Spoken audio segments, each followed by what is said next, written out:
The sound of her heels on the tiles carries through to the men and women still working in the corporate offices. As she heads towards her desk, she gives a curt nod to a few people she knows. They answer her with a nod, knowing that she is higher in rank than them. Most of them are unaware of her specific responsibilities. The CEO's personal assistant looks at her and nods. Unlike other employees, the busty redhead knows well what the blonde's function is. But each person has his own place in the company structure, and the assistant is happy with hers. A few years ago, she herself took the position of a blonde and was tired of it. The personal assistant's salary is too good to consider quitting, even if she still has some duties in the mornings when the blonde is unavailable. A slender blonde in heels is one of the general director's employees. She usually arrives at BCE Systems before 4 p.m. to get ready before starting her duties.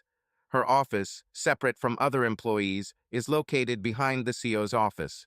Leaving her things on the table, she heads to the ladies' room. She makes sure to relieve herself, then wipes herself twice with a damp cloth. Then she goes to the mirror and applies standard makeup. When she's finished, she checks her watch and calls her boss at 4:30 p.m. sharp. Never earlier and never later. The lock on the secure door from her office to her boss's office clicks, and the door opens an inch. He waits next to it, opens it, and enters his kingdom. A short hallway leads to his office, where she finds him sitting at his desk. He doesn't acknowledge her presence, but she knows he's noticed her coming when she steps within a foot of the table in front of him. Then, looking at the clock on the wall, she waits exactly 5 minutes and kneels down. "Sir, what are your wishes, sir?" "You're learning," he comments, finally looking up. He is internally pleased as he watches her perform the routine flawlessly. "Stand up."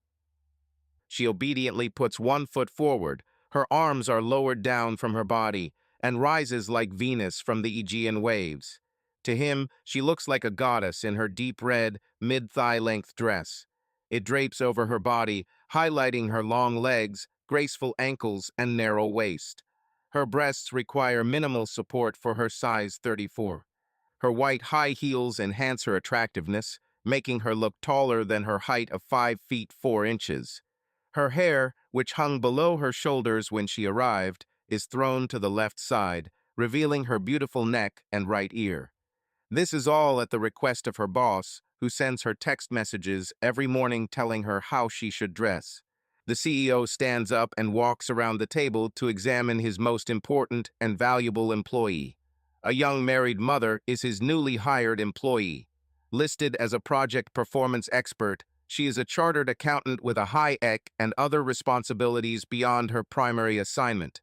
She will take on these duties after her boss finishes his business and leaves for the night, and sometimes he lingers longer. After all, she is his favorite.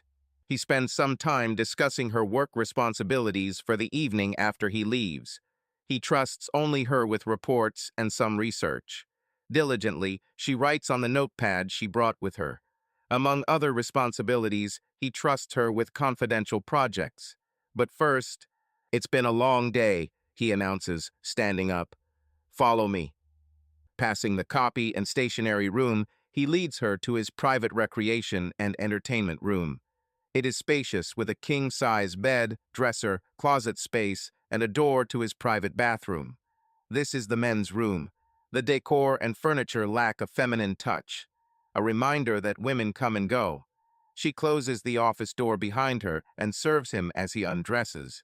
"How are things at home?" "Yes, sir," she replies, not adding anything unless he asks. She once made the mistake of talking nonstop in their early days. Her boss taught her not to do this. Training, as he called it, and she was subjected to this several more times over time. In those early days, when she was still having sex with her husband, he minimized the marks on her body. Since she was no longer intimate at home, he felt free to mark her as he pleased. Not on the face or anywhere they might be visible. And if he did, as happened on the left side of her neck when he got carried away, she was smart enough to hide the scar with her hair. Now he's naked. She hangs his expensive suit in the closet and collects his shoes, shirt, and underwear, placing them on the chair by the dresser. When she turns back, he pours himself a drink. He likes his mind and body to be clear when he's working out with her. The drink is a non-alcoholic one, just to wash down the pill he is taking.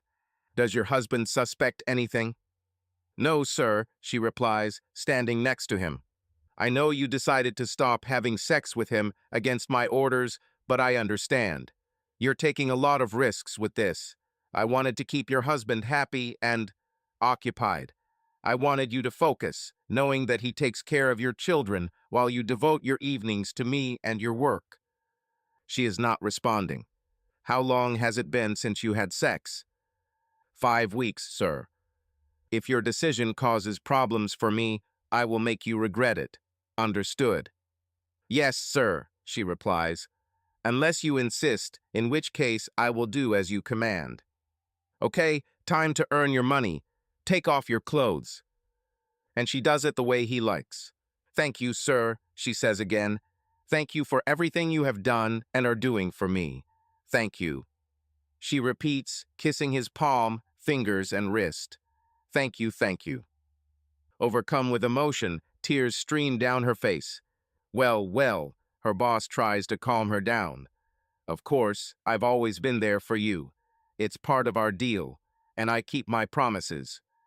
And thank you for giving me a new life. You set me free. Freeing her was the last thing on his mind. If anything, he manipulated her distress to capture and use her. That he had to do good for her was something he knew he had to do to gain her trust. Now she thanked him. Do you consider your situation liberating? He asked. Yes, sir. You showed me that by submitting to you, I no longer had to cope with everyday difficulties as a woman. Your dominant role freed me from what I had been taught all my life what was expected of me. I was freed from the need to be a woman who has to have everything and do everything. Now I have more, and I have you. He straightened up, and the words of this beautiful young woman boosted his ego. Now he knows that she belongs to him. There is no longer any doubt in her mind whether she belongs to him. Only he is wrong. She belonged to him from the very beginning. If her husband had been there that first day, the look of loss and disappointment on the poor man's face would have let her boss know it. But he had learned his lesson with her predecessor, now his assistant. Her first time, the CEO brought her husband into the office to witness her humiliation. The weak husband stood by while his wife submitted for the simple offer of promotion to vice president. The CEO visited their home and had sex with her while her helpless husband watched. But while it fed his ego, the act ultimately destroyed her husband. The man was still vice president, but only in name, and the CEO learned a lesson not to involve their husbands in this. Call. Mr. Henderson, I heard a woman's voice on the phone. Yes, I replied, wondering who it could be. How can I help? The phone identified the call as an unknown caller, but I was expecting a call from my sister and answered without looking. Your wife, Lisa, works at BCE Systems, right? This is undoubtedly true. Lisa, my wife of 15 years and mother of our 2 children, worked there, the stranger said. My wife was a night analyst, lauded accountant and project efficiency expert. That is, a human calculator. This woman could do calculations in her head. Is everything okay with my wife? I asked, checking the time. Lisa should have either been on her way to BCE or in the building. After checking Google Maps, I saw her avatar almost above her company building. I think she's almost at work, I said. How can I help you? There was a short pause. You work at Aberton Electronics in the Springfield Business Park, correct? She asked. Ma'am, you certainly know a lot about my wife and I don't even know who you are. So if you don't introduce yourself, this conversation will end. Please don't hang up, she replied. You need to hear what I have to say. Speak quickly, I replied. My work day is over and I need to pick up the kids from the babysitter. The children were in an expensive safe kindergarten that was open until 7 in the evening, and now it was only 15:15, but she doesn't need to know about it. Your kids will be fine, Mr. Henderson. Can I call you Dave? No, you can't. Until you tell me who you are and what the purpose of your call is, I replied, trying to remain polite. I'm parked outside your office, Mr. Henderson. It's a white Land Rover with black wheels and a black grille. The windows are tinted. When you get out, please pull into the parking lot of the shopping center nearby and come to my car to talk. My name is Katie. I'll be out in a couple of minutes, I replied and hung up. My interest was piqued, both the possible connection to my wife and who this woman was. Closing my desk and locking my office, I walked to the elevators and out into the lobby. Exactly as Katie said, there was a tinted white Land Rover Discovery parked there as I walked to my Lexus is 300. I couldn't see what she looked like, so I decided to follow her directions. She pulled out just as I started to pull out of the parking lot, and I followed. Soon we were in the parking lot of a shopping center, where there was a prestigious parking garage next to Saks Fifth Avenue. Nordstrom's was on the other corner with its own garage. She found a spot, and I parked 5 spaces away from hers. I had one last internal debate about whether to talk to her, but curiosity won out, and I got out of the car. As I approached her Land Rover, I noticed Illinois license plates, 2 states away from Ohio, and we were at the other end, closer to Pennsylvania. She traveled a considerable distance to get to me. This made me think it was probably something important. With some trepidation, I tapped on her passenger window. Hearing the door locks unlock, I opened the door and looked inside. I was greeted by the sight of a slender brunette in jeans, boots, and a white sweater. She had medium-length, jet black hair, red lipstick on her full lips, and dark sunglasses. I estimated her age to be somewhere between 35 and 40. But with women and their ages, you never know. "Nice to meet you, Mr. Henderson," she said, waving me inside. I expected us to talk right there, but the door locks clicked and she shifted the transmission into drive. She pointed to the seat belt in the passenger seat, which I reluctantly fastened. "Where are you taking me, Katie? Is there a last name, and is it Mrs. or Miss?" "Mrs. Sanchez Weiss." "Not yet." "Your last name is familiar to me," I replied. "But you have Illinois plates." "Weiss, Weiss. Where have I heard this name before? The CEO of Lisa's company? It wasn't a common name, but I knew people with the last name Weiss in New York, Los Angeles, and even North Carolina when I worked there in the summer. It was written differently, but pronounced the same." "I see your last name is Spanish," I said. "From Texas," she answered proudly. "My family was in Texas before it became the Republic of Texas. Our ancestors fought against Santa Anna when he invaded." She was definitely proud of her heritage and family history. "And Weiss?" "Austrian," she replied, pursing her lips. "My husband, Erich, is the CEO of BCE Systems. We live in Chicago now, but we used to live here when the company was headquartered in Ohio. Well, I live in Chicago. He lives here in Ohio temporarily." At this point, I started to worry about the connection. What do my wife and I have to do with this? By this time, she had already left the parking lot and was driving further from the shopping center. "I would like an answer, please," I said in a stern tone. She took off her glasses and turned to look at me with her piercing almond-shaped brown eyes. Then she turned her attention back to the road and started talking. "I think I should tell you a little about how it all started and how it got out of control. Lisa and I met after college 16 years ago. I was 23 then, and Lisa was 22. I met her at a nightclub where she and her friends went to dance on Tuesdays and Fridays. It was Friday. I won't deny that Lisa's figure slender, with long legs, blonde hair, and a toned ass caught my attention when she was dancing with some guy. It was a fast song, and her ass was fighting for attention under that tight white short dress. Spinning on those high white heels, she attracted the greedy glances of men and the evil glances of women. Well, some women also looked at her with interest. All I was interested in was her face. When she turned around, I thought I saw the most beautiful woman on earth. Noticing me looking at her, she glanced at me briefly as she and her partner returned to their table with their friends. My eyes followed her as she thanked the guy as she pulled away and looked at me one more time before sitting down and showing me off to her friends, and they all giggled. 3 minutes later, the music started playing again, and I asked one of her friends to dance. The pretty blonde looked at me challengingly and then nodded as if she understood and waited for the other guy to ask her out. When the song ended and another began, I noticed how the blonde refused the guy who invited her to dance and looked at me with challenge. Her red-haired friend leaned over and screamed in my ear over the loud music. Her name is Lisa, and if you take me back to the table, I think she'll dance with you. Not to delay, I took the red-headed friend to the table and left with Lisa, the blonde, towards what I thought would be the dance floor. But Lisa had other ideas. Taking my hand, she pulled me towards the exit. "Where are we going?" I asked with a grin. "Where we can do unimaginable things to each other," she replied.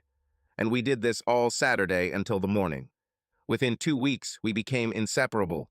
5 months later, we got engaged. Lisa wanted a wedding in Texas, where she was from. But this was not destined to come true. Her father's car dealership went bankrupt, and there was no money for a big wedding. With my parents in the process of divorcing, a big family wedding was also out of the question. Instead, we had a small wedding in San Diego and invited her mom and dad at our expense. My parents lived near Los Angeles, so they came by car with my sister Grace. After the wedding, we had a short honeymoon in Vancouver and returned to start our life together. But we didn't stay in California for long. I was offered a position at Aberton Electronics that I couldn't refuse. Before leaving San Diego, Lisa sent out a resume for an accounting position near my new job. And soon after we moved to Ohio, she got a job. I won't bore you with stories about the early years of marriage. You know, sex without kids getting in the way. The ability to go away for the weekend without worries if you had enough money. To be healthy and attractive so that people look at us. Big ego boost. To know that you are married to a 10 and you yourself are a 9. Yes, the self-confidence of youth. The sex was great. Do you know how I understood this? Lisa constantly asked him, and being a hyperactive American male, I answered the call. The best thing about our sex life was that neither of us was over the edge, but it might seem different to others. Okay, we were both exhibitors and voyeurs. We both worked on our bodies and wanted to show them off. But there was more to it than just that. We loved all kinds of sex. We laughed when people said they were making love. For Lisa and me, this was a code word for boring sex. Lisa eventually got a job at BCE Systems, and I was promoted to Aberton. Lisa's high IQ helped her get ahead and be noticed. We were invited to corporate parties at both companies, and for most of our friends, Lisa and I were a couple on the rise. At these parties, we danced with different people for a while and then with each other. This was our usual routine. Of course, what couple aspiring to success doesn't eventually decide to have children? 5 years after their wedding, Lisa stopped taking the pills. In her second month, she became pregnant with our son, Kyle. Almost 2 years later, our daughter Amber was born. The gap between the kids wasn't that bad. We actually enjoyed carrying Kyle around in his carrier and getting smiles from people on our walks.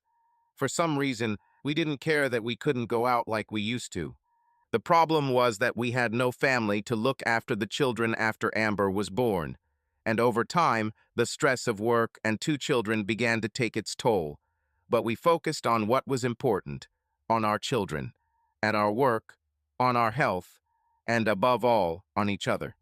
By that time, we had our first house, and after the children fell asleep, we spent time together. Time for sex. I've heard other men say that their sex lives almost disappeared after having children, but ours, although not as active, has not disappeared. We laughed that sex was our hobby. We had less of it, but it was there, and both initiated it. Over time, we found a nanny who could be trusted with the kids on Friday or Saturday nights so we could go out. She was a middle-aged Polish immigrant who loved children. Her husband was a truck driver, and her children were adults and left home. So, with the kids well supervised, we started going dancing again. Life became good again. These were our happiest years. Blessed with our beautiful children, successful careers, and happy marriages, we had no idea that difficult times lay ahead. There is nothing that makes you stop and think about life more than a sick child. Little Amber was a quiet girl. She barely spoke at 2 years old. Unlike her talkative brother, Amber was a quiet child. Doctors told us that children who speak late have higher IQs. Given that her mother's IQ was 150 and mine was 146, we thought Amber was in that category too. Sure, our energetic son was smart, but his personality was different. At least that's what we thought until little Amber had her first seizure at almost 3 years old. After the initial shock, we took her to doctor after doctor. Some thought it was epilepsy, but after an MRI scan, they discovered a tumor. Lisa and I almost fell apart when we found out about this, but the surgeons told us that they could perform the operation and save her life. It will cost a fortune. Lisa handled our bills, but I didn't need her to tell me we might lose our house to pay for the treatment Amber needed. The situation seemed grim. Even with my and Lisa's salary, I thought we were facing financial ruin. Then Lisa came home and sat with me. "Honey, we need to talk," she said. "Who wants to hear that, right? We had problems, but I didn't think Lisa would leave. There were no signs of this. Yes, we were both irritable, grumpy, and withdrawn at times. But who wouldn't when faced with the possible loss of a child and financial ruin? We supported each other and still did it. Or so I thought. But last week Lisa seemed to be somewhere else when we were together. It was as if her mind was busy with something. I was too busy with our problems with our daughter to think that this was something different for my wife. So I sat at the dinner table wondering if she would offer to sell the house. Do you remember when we switched from Aberdeen Health Insurance to BCE 2 years ago? Yes, your company has more benefits, so their insurance is cheaper than mine and has more benefits. But didn't you say they wouldn't cover most of the surgery anyway, since it's considered experimental? Yes, she answered, looking through the insurance papers and several brochures. And my company is ready to help. They have a charity fund that will cover 20,000, and they will give us another 20,000 to pay as we go. Wow, I answered. That's a lot of money. Our daughter is worth it, she replied, still not looking at me. I know, considering that we need to hire someone to take care of Amber while we're at work. I figured that out too, she replied, finally glancing at me briefly. If we take care of her ourselves during her recovery, we can save a lot and just focus on paying off the 20,000 we'll owe my company. I was offered a promotion. I can use all the money from it to pay off the debt faster, and this is on the second shift. So one of us will always be with the children. Second shift? I asked. When will we see each other? She shook her head with a sad expression on her face. Do you think I want this, Dave? She asked, with a tear on her face. We've been backed into a corner. I know, I replied, feeling like a jerk for questioning her resolve to do more for us. We both knew that I had asked my company to move me to a position with a higher salary, but this would require frequent travel, leaving Lisa to manage both children and her job alone, and one of the children would be bedridden, requiring 24-hour care. I felt so useless. Listen, Dave, she said, taking my hand. We didn't ask for this. It's no one's fault. It's fate. Amber is sick, but thank God we can save her. The doctors can. All we need to do is do our part for our children and our family. Please don't make me make a scene about this position, please. What could I say? I already felt worthless. I nodded in reluctant agreement because I knew we needed to do this, just like Lisa said. Lisa was 33 and I was 34 when our lives turned upside down. Amber had surgery shortly after Lisa was promoted and moved to second shift.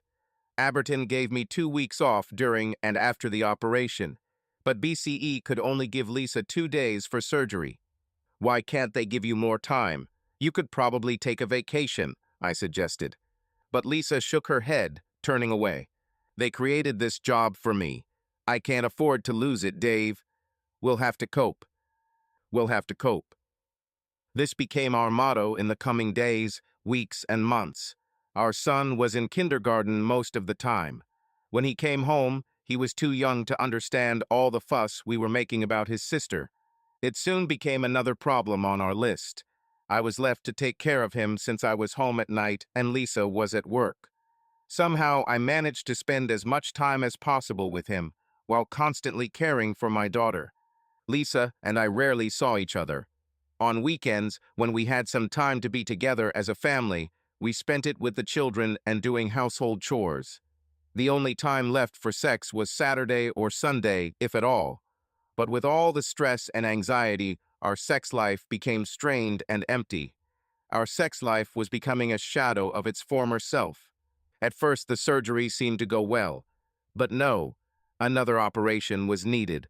Another 40,000 was needed to cover the cost. The doctors told us that everything would work out, but they had said this before. However, what could we do? Lisa was able to borrow money from her company again. I didn't understand how this was possible, but I was glad that we had the opportunity to pay for the operation. Now, looking back, I understand that then everything went wrong between Lisa and me. She became withdrawn and quiet. When I tried to ask her what was wrong, she lost her temper. "What's wrong?" she screamed. "Look around, Dave. Our daughter could die if we don't operate on her. The bills will keep coming, and it all seems to be on my shoulders." "You're not alone," I said in protest. "I'm doing the best I can, taking care of the kids while you work and working during the day. I know it's not easy for you, but you're not the only one who's stressed about all of this." But Lisa looked at me with a cold look that I will never forget. She didn't need to talk. In her eyes, no matter what I did, it was not enough. The woman who thought of me as the whole universe less than a year ago now looked at me as if I were empty. Lisa started working longer hours at BCE while I stayed with the kids at night after work. She used to come home by 11:30. Soon she began to return at 1 in the morning and sometimes at 2. On some Fridays, it was closer to 3 in the morning. "I just have a lot of work to do," she replied. "I asked for more responsibilities for a promotion. You just have to cope, David." When did I stop being Dave and become David? I asked myself. In the past, she only called me David during rare fights. Now I was David all the time. We rarely saw each other, and when we saw each other, there was no intimacy. As for what could be called sex, it had only happened once in the last 7 months, and it was terrible, as if sex with me was another responsibility. No matter how bad our connection was, we shared the goal of keeping our family together and taking care of our children. Looking back, we couldn't have done it if we hadn't both worked and done our part. The problem was that our paths almost never crossed. When we did our taxes that year, I finally saw that Lisa was making more than twice as much as I was. I asked myself how this was possible, but then she pointed out that she basically does 2 jobs in 10 to 11 hours a day and uses the extra income to pay off debt to her company. Weeks turned into months until Amber began to show improvement. A year after her first surgery, she began walking and talking with her brother again. It seemed that only he understood her babble. Doctors told us it was a combination of speech problems and damage caused by surgery and tumor. The good news was that with speech therapy, she would be able to function.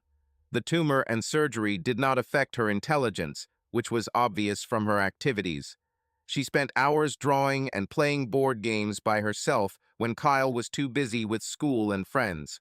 Once again, we were lucky that the tumor was benign and not cancerous. Talking about Amber and Kyle, their lives, or our house, was the only thing that connected Lisa and me in those days. I couldn't remember the last time we were in bed together. All my attempts to start something were always met with refusal. Our good sex life became a victim of our efforts to save our daughter and family. Our house was turning into just a building. Even on weekends, I took the children somewhere while Lisa either slept or went to work. We became simply housemates who shared shelter and 2 children. One Saturday afternoon, while taking the kids shopping, I decided to drive past BCE Systems. Of course, my wife's car was there. I just drove by, wondering if it would ever end. Or one day, she will simply file for divorce. "Hey, Dave, did you hear that?" One of my colleagues exclaimed joyfully one morning when I arrived at work. He barely had time to put the laptop case on the table before Jeff continued. "What are you talking about?" I asked, walking past him. I was tired and didn't sleep well. Having not had sex for almost 5 years, I was not in the best mood. These days, I am rarely in a good mood. "Boy, we won the lottery. 100 million in this drawing and only 10 of us in the pool." I froze, looking at him with my mouth open. "Dave," he patted my face with his hand. "We win. You and Lisa will be able to pay all your medical bills. Isn't that great?" I almost collapsed from shock, but somehow he managed to sit up before he started crying at our lucky event. Closing the door, I cleaned myself up before some lucky co-holders of the winning ticket came into my room to celebrate. Randy and Sheila. I'm glad Randy came into the room with her because she has been the source of many a man's fantasies over the last 3 years since she came to work at Aberton. There was nothing particularly magnificent about Sheila, but her whole image and manner of moving. Oh God, I needed sex so bad. "Dave," she says, sitting on the edge of my table. Her tight ass teased my endurance, and she won. "You guys," my boss poked his head in my door. "I know you won't be working today, so take the day off and please come back tomorrow." "What are you going to do with your share, boss?" asks Randy. Sheila is still looking at me, wiggling her butt provocatively and twirling her finger through her medium-length brown hair. "My wife has probably already spent it all," he says and leaves.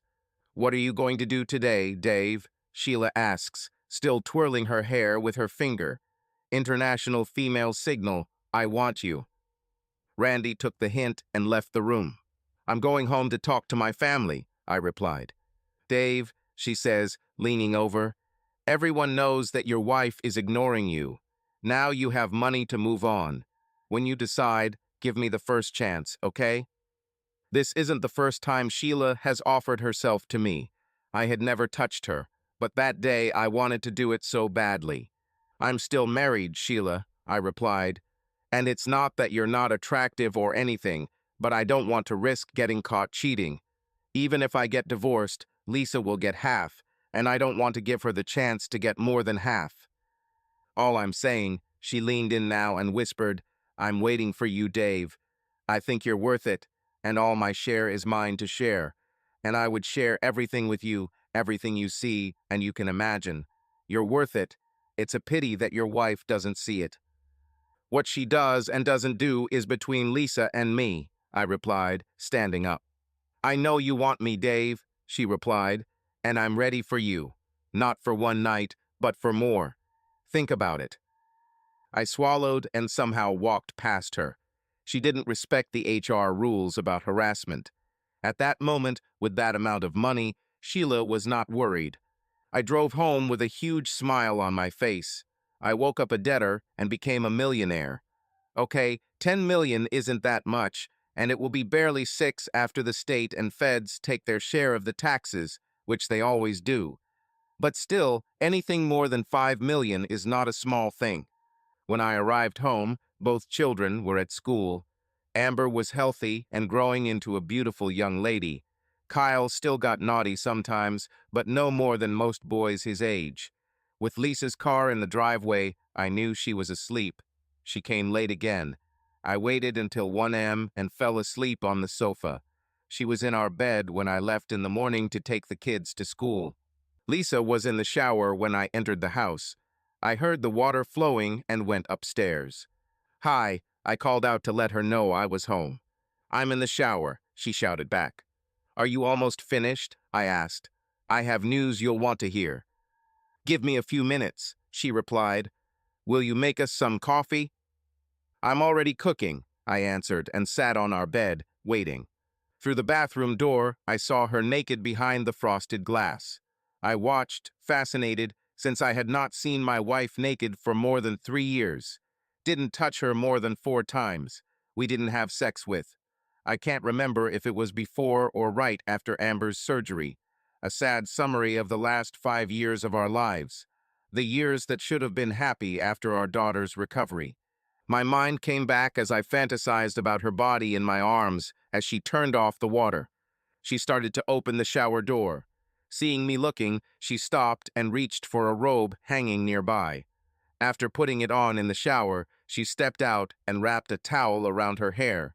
Neither of us said a word. Silently, I watched her brush her teeth and get herself in order. She knew I was watching and seemed annoyed. I wondered what was on her mind. Usually, I'm at work at this time, and she's alone at home. With intimacy no longer a part of our lives, I imagined she was uncomfortable with my presence in such a vulnerable situation. "Don't worry," I said. "I won't pester you if that's what you're thinking." "I know," she replied. Surprisingly, this comment really hurt me. I should be proud that my wife considers my character to be so moral that I will not force her to have sex. But at the same time, I was annoyed that she thought I was harmless. I was also annoyed that she was standing there in her robe, waiting for me to leave so she could get dressed. But I looked at her defiantly, daring. But she's smart and diffuses the situation. "Let's have some coffee, and you can tell me your news," she said, pulling her robe closer to her body. In the kitchen, she poured herself a cup and sat down at the table. "There was a time, Lisa, when we poured each other a cup of tea, smiled at each other, and—" "A lot has changed since then," she said in a distant voice. "I wouldn't know, Lisa," I replied. "You live your life. You don't spend time with me even on weekends. Not to mention there is no intimacy and, frankly, no love. What happened to you, Lisa? Our daughter got sick. That's what happened." "Did you miss this moment in our lives?" she answered sharply. "I had to work hard to pay off the loans. If you only knew."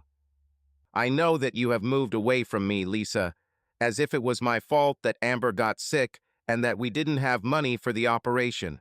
I appreciate what you do for us, but why are you moving away from us? Even on weekends? Why?" "I told you, I work hard. I work 2 jobs, 10 to 11 hours a day. It's tiring, and sometimes I have to go out on Saturday to catch up. Why can't you understand?" We looked at each other for several long seconds that felt like minutes. I couldn't shake the feeling that she was hiding something from me. "Well," I replied, breaking the silence, "you won't have to do this anymore." "What do you mean? My work is important to us. We need money and health insurance." "We won the lottery," I said to stop her flow of words. "What?" she asked incredulously. "You heard correctly. Our office pool won the lottery. After paying taxes, we will have more than 6 million left. We can pay off all our loans and credit cards and have a lot of money left over." I smiled as I said this, hoping she would be happy. In my delusion, I imagined how she would rush to me, sit on my lap, and joyfully kiss me. That she will say that she will stop working so much and at night if she does not quit her job at all. Instead, I was met with the look of horror or a cornered animal. Lisa quickly pushed the cup away and stood up. "I can't quit my job," she replied. "I have an obligation to do the work I said I would do." "What?" I said, stunned by her reaction. "Why, Lisa? Our only obligation is to repay the loans. We can do this as soon as the money arrives in our account in a couple of days." She shook her head, wiped her eyes, and ran up the steps. I followed her, but she locked the door in my face. In hindsight, I should have kicked the door off its hinges and rushed inside, grab her by the shoulders, and then, what, dishonor her? This only happens in old movies, and not very often. Nowadays, this is considered an attack. When the police are called, they have to arrest someone for a violation, and this someone is usually a husband. I may not have been the courageous hero from the stories and old movies, but I was smart enough to stay out of jail so she could get custody of the kids. I sat down at the kitchen table, seething with anger at her. This should have been a happy time for us. Instead, my wife was practically terrified that we could pay off our debts, so she wouldn't have to work so many nights and long hours. An hour later, she came down the steps, dressed for the gym, and carrying a business suit on a hanger covered in plastic. She tried not to look at me as she walked out the door. "Not so fast," I said, blocking her path. She recoiled, but stood her ground. "It is quite obvious that your staying at night work is not only due to the need for money. I could ask you what's wrong, but you'll come up with some nonsense to brush me off at this point, so I'll make it easier for you. What do you mean? She asked. I will file for legal separation. We can both stay here. We hardly see each other anyway.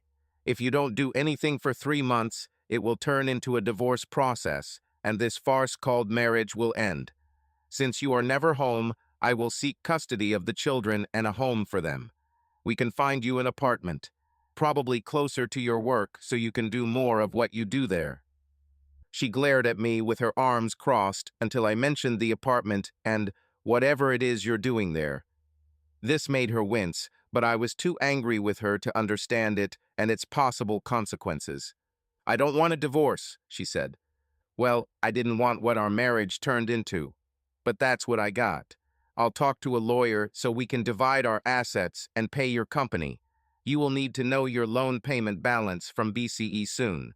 If you don't do this, I'm sure the lawyers will file a request to get this information from your work. They won't like it, so I suggest you go to HR and request a pay statement. If I pay off my loans, will you stop this separation or divorce? We need to pay off the loan no matter what we do with our marriage, I replied. So let's get this out of the way first. Bring me the transcript so I can give it to my lawyers. I'll ask, but I can't promise that they will. What organization that has an outstanding loan doesn't want its money back, Lisa? Okay, she replied. She said it the way wives tell their husbands when they are being forced to agree to something they would rather not do. This translates to, I hate you. All married people know what I'm talking about. With that, I stepped aside and let her go. After she left, I called a friend who had gone through a terrible divorce and asked for his lawyer's contact information. I was surprised that he accepted me the same day. Between the call and the meeting, I moved my things into the guest room. The lawyer agreed that separation was better than divorce at this stage. When and if we crossed that line, he wanted me to follow the rules and avoid arguments that she could record and use against me. Again, not seeing each other much helped, but I had to be careful. The money was deposited into the account I requested under the supervision of my lawyer. On the second day after our conversation, Lisa provided a statement of payments from BCE Systems. It was delivered by a courier from her legal representative. Considering how much money we now had, the remaining $5,000 debt seemed insignificant. She should have understood that we were free of this debt and could breathe easier financially. However, she reacted with horror that she would have to leave her job. Then I did the calculations that I should have done from the beginning. We needed $80,000 just for the surgery. The amount increased to $100,000 due to other unforeseen expenses. The BCE Charitable Foundation covered $20,000 of this amount, leaving us with $80,000 to pay. The total loan at 5% APRA should have cost us $103 over 5 years. Lisa earned $120,000 a year. This is $60,000 more than she earned before the operation. That means she earned $600,000 over the past 5 years, which is more than enough to pay off her loan. Where did all the extra money she made go? After reviewing our tax returns, I didn't notice any irregularities, but I was no expert. It seemed to me that she received a lot of money and only half of it went into our bank account. I took this to my lawyer, who contacted the accountant, who confirmed the discrepancy. My lawyer called her lawyer, and this was a real blow for Lisa. Who was this woman I married? What has it become and why? Yes, we had financial problems and we were faced with the possible death of our child. But why was that? Why did she practically pull away from me? And why did she hide the money? She had enough money to pay off all her debts. And so what? I asked myself. Realizing that my wife had consciously chosen a different path in life, I had to come to terms with it. We were no longer a team of two, no longer the couple I thought we were and could one day become. It hurts, but as long as I have kids and we're not separated, I'm at peace with this new phase of our lives. My children need me if their mother is no longer there. Since she worked while the children were home, I was their only parent. Having made this decision, I allowed myself to buy a new car, a Lexus is, and Lisa bought some kind of Mercedes SUV. I knew he was black, but I hadn't seen him much since I was back at work. The money we received from the lottery was not enough to retire, and then we had two smart kids who wanted to go to expensive colleges, so I continued to work at Aberton. Lisa's lawyers refused to reveal where the money she hid was located. It seemed that as soon as the taxes were paid, they disappeared. I was too trusting to let her manage our finances. But then I loved her and trusted her. I loved it. Admitting that I no longer loved my wife was the final nail in the coffin for me. But it was true. Years of detachment, even while living in the same house. What started out as an attempt to save our daughter and stay afloat turned our marriage into this fiction of distance and almost no communication. Our outstanding debts, including the mortgage, were paid off before the property was divided 50-50. The part that Lisa did not hide. It was all handled by an accounting firm that the lawyers agreed to. Until 3 months had passed, we officially separated, but lived in the same house with the children. Following legal advice, I did not ask Lisa why she hid all this money that could have paid off our debts. I thought she and her lawyer would come up with some nonsense to explain away her shenanigans. In my mind, winning the lottery was a gift from above, and I was happy that I was leaving this marriage without bankruptcy. Child custody became a critical issue. Lisa refused to discuss the divorce, but made it clear that she would fight for the children. And that was a problem because we had no evidence that she was doing anything that would put the children in danger. My lawyer told me that I could date women as long as I did not introduce my children to my companions during the separation. Even though I knew I was legally allowed to, I had problems having sex while I was still married. Not only moral, but also practical. I was worried that Lisa would find out and tell the children to turn them against me. In addition, Lisa still refused to consider the possibility of divorce. I had no evidence that Lisa cheated on me, so if I date a woman and the kids find out, I'll be that bad person, confirmed cheater. So I decided to wait until the divorce. Sheila was not happy about this, but I didn't see any other way out. My children and their respect were more important to me than her. Eventually, she understood. We sometimes had dinner together, but in different cars because I assumed that I was being followed. Paranoia, you say? Not at all. Private detectives are expensive, and with her lottery win, Lisa had a lot of money to spend on spying on me. Not out of love or jealousy, I assumed, and so that she has evidence against me for a possible divorce. In Ohio, adultery can only be used in court proceedings regarding the division of marital property, and now we both had a lot of it. Since I now also had money, I hired a private detective to follow my wife. 2 weeks later, the detective reported that she only went to stores, visited children at school, and worked. They could investigate her activities at BCE, but that would require planting one of their people there to monitor her. It would take another month and more money. I've been mulling it over, but have moved forward with the issue of DNA testing for children. Fortunately, both children were mine. And then Katie Sanchez Wise showed up. She parked her Land Rover in the parking lot of a fancy restaurant, and we went inside. Reservation for two. The name is Miss Kathy Sanchez Wise, she told the head waiter. We were taken to a private room with one table. I never knew it was possible, but then the restaurant was frequented by people of means. It still hadn't dawned on me that I was now one of those people. We sat down, and she took the menu. It was dinner time, but my appetite was gone. Order something. It's at my expense, said Katie, still reading. What you've told me so far has made my stomach twist in knots. I know the feeling, she replied. When I found out, I was horrified. I never expected my husband to stoop to this level. He didn't do it alone, I replied. David, I think. I prefer to be called Dave, I replied. She called me David when she was angry with me, and what she's been doing for the last 4 years or more. Katie put the menu down and exhaled empathetically as she looked at me. Unfortunately, this was a sign for the waiter to come over and ask about our selections. I ordered soup and she ordered pasta. I don't remember which one because I barely touched mine.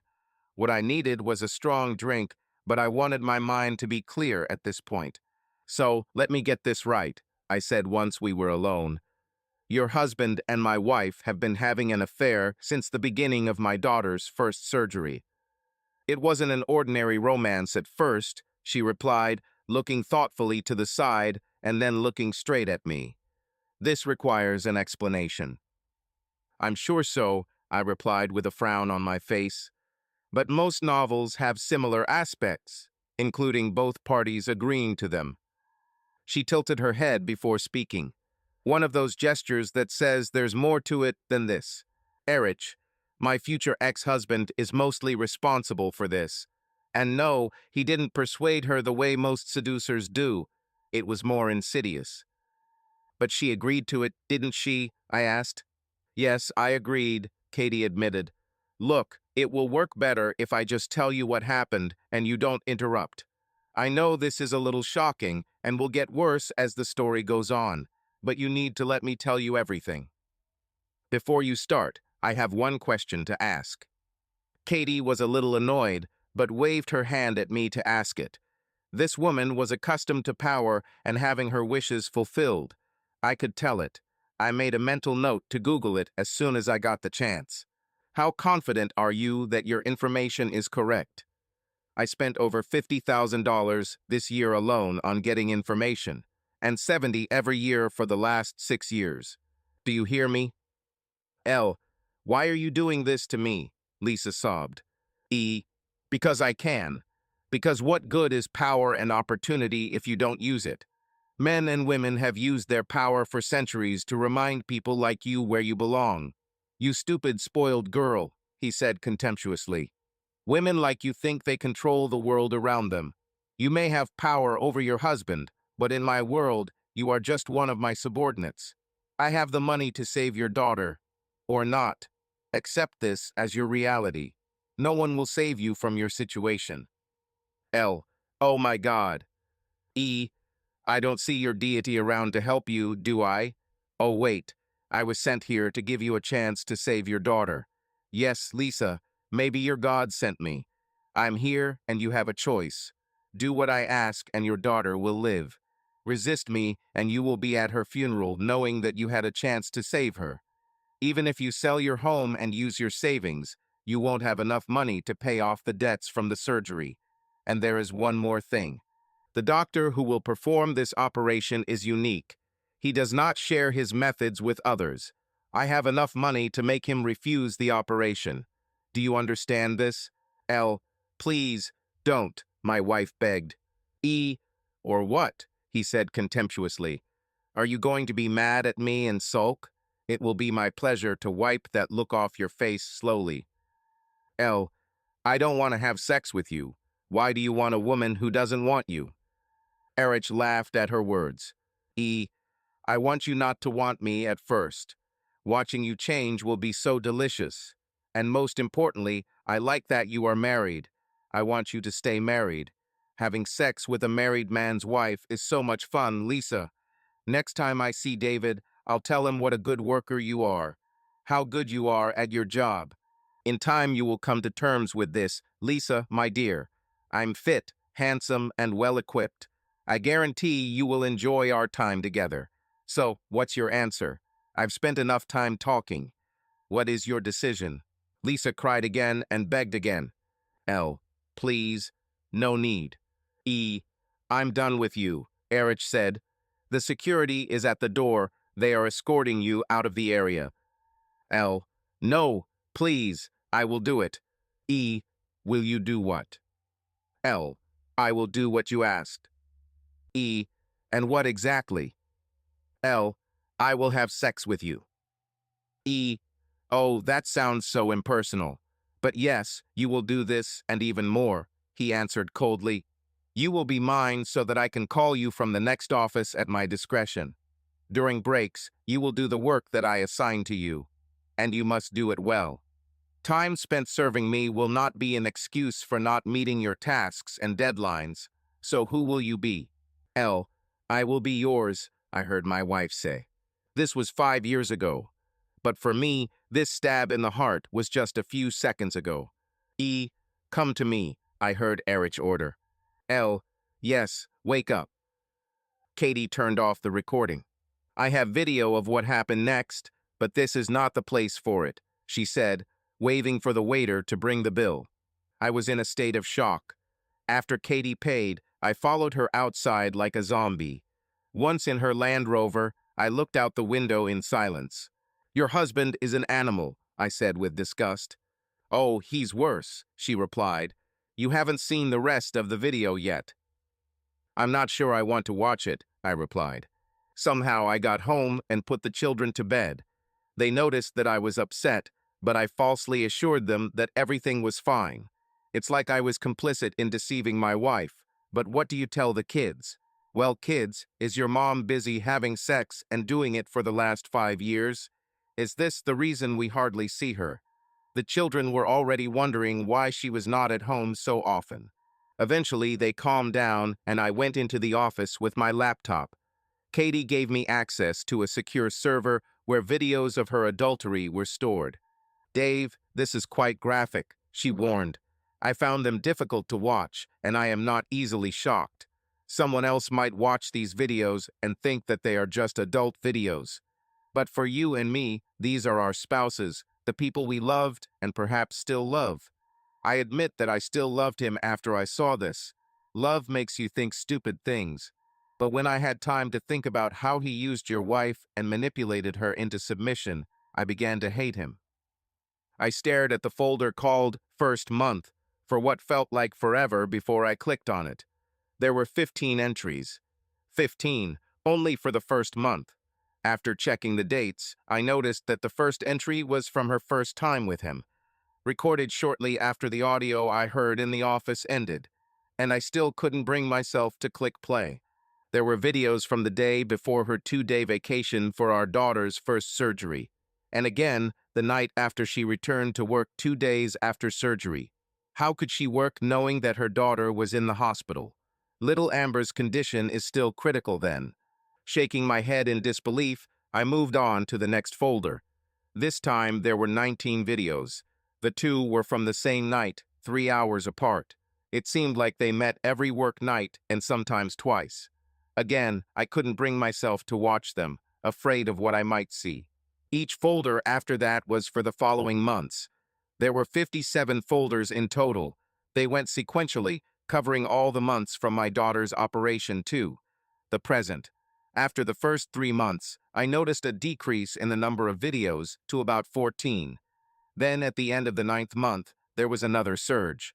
This month, some of the videos were filmed on the same night, and then the first recordings were made over the weekend. A quick look at my calendar on my phone showed it was Saturday, and some of them were labeled with the names of men I didn't know. First and last name. As much as I was disgusted by the idea of my wife sleeping with multiple men, I was impressed by the amount of information Kathy had collected about her infidelities. I forced myself to watch, and as Katie warned me, it was very graphic. I didn't see everything, but I saw enough. Most of the videos were of her and her boss, Erich, having sex in his office and in what appeared to be a bedroom built into his office. In the first video, Lisa seemed reluctant to participate. Every time she tried to stop, he reminded her of her hopeless situation and that he could throw her out onto the street. I forced myself to watch it to see her reaction. I then watched in disgust, disappointment, and anger as she allowed her boss to do whatever he wanted to her without any resistance. At one point, I wanted to throw up. Again, what I saw was from almost 5 years ago, but to me it was raw and shocking, as if it had just happened yesterday, or tonight, since he had her again. Wise teased her and insulted me several times. Nothing belonged to me anymore and hadn't for a long time.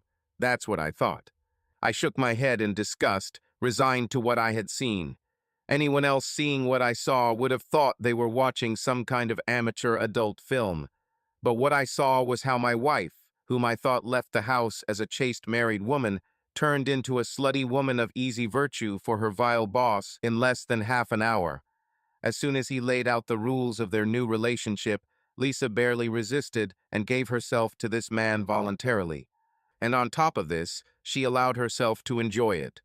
Any other man who saw this might wonder if she was faking it to please her tormentor and blackmailer. But I spent years in bed with this woman when she was my willing partner in life. I knew what she looked and sounded like. She could never fool me. She loved it, and that's all I needed to know. Before they finished, her boss told her that he wanted her to wear skirts or dresses to work every day, except on women's days, and he will check when she claims to have women's days. She had to take off her panties and bra as soon as she arrived at work, and most importantly, she had to remain married. The next video was the next day. Lisa was semi-trained by him, wearing a short dress and high heels. He scolded her for being late for work and did not want to hear about the accident with many cars that caused a traffic jam. By the fifth video, they seemed in agreement with each other. It wasn't enough that she gave in to her basic desires and enjoyed sex, depriving me of it for 5 damn years. But she also humiliated and insulted me. Crap, crap, crap.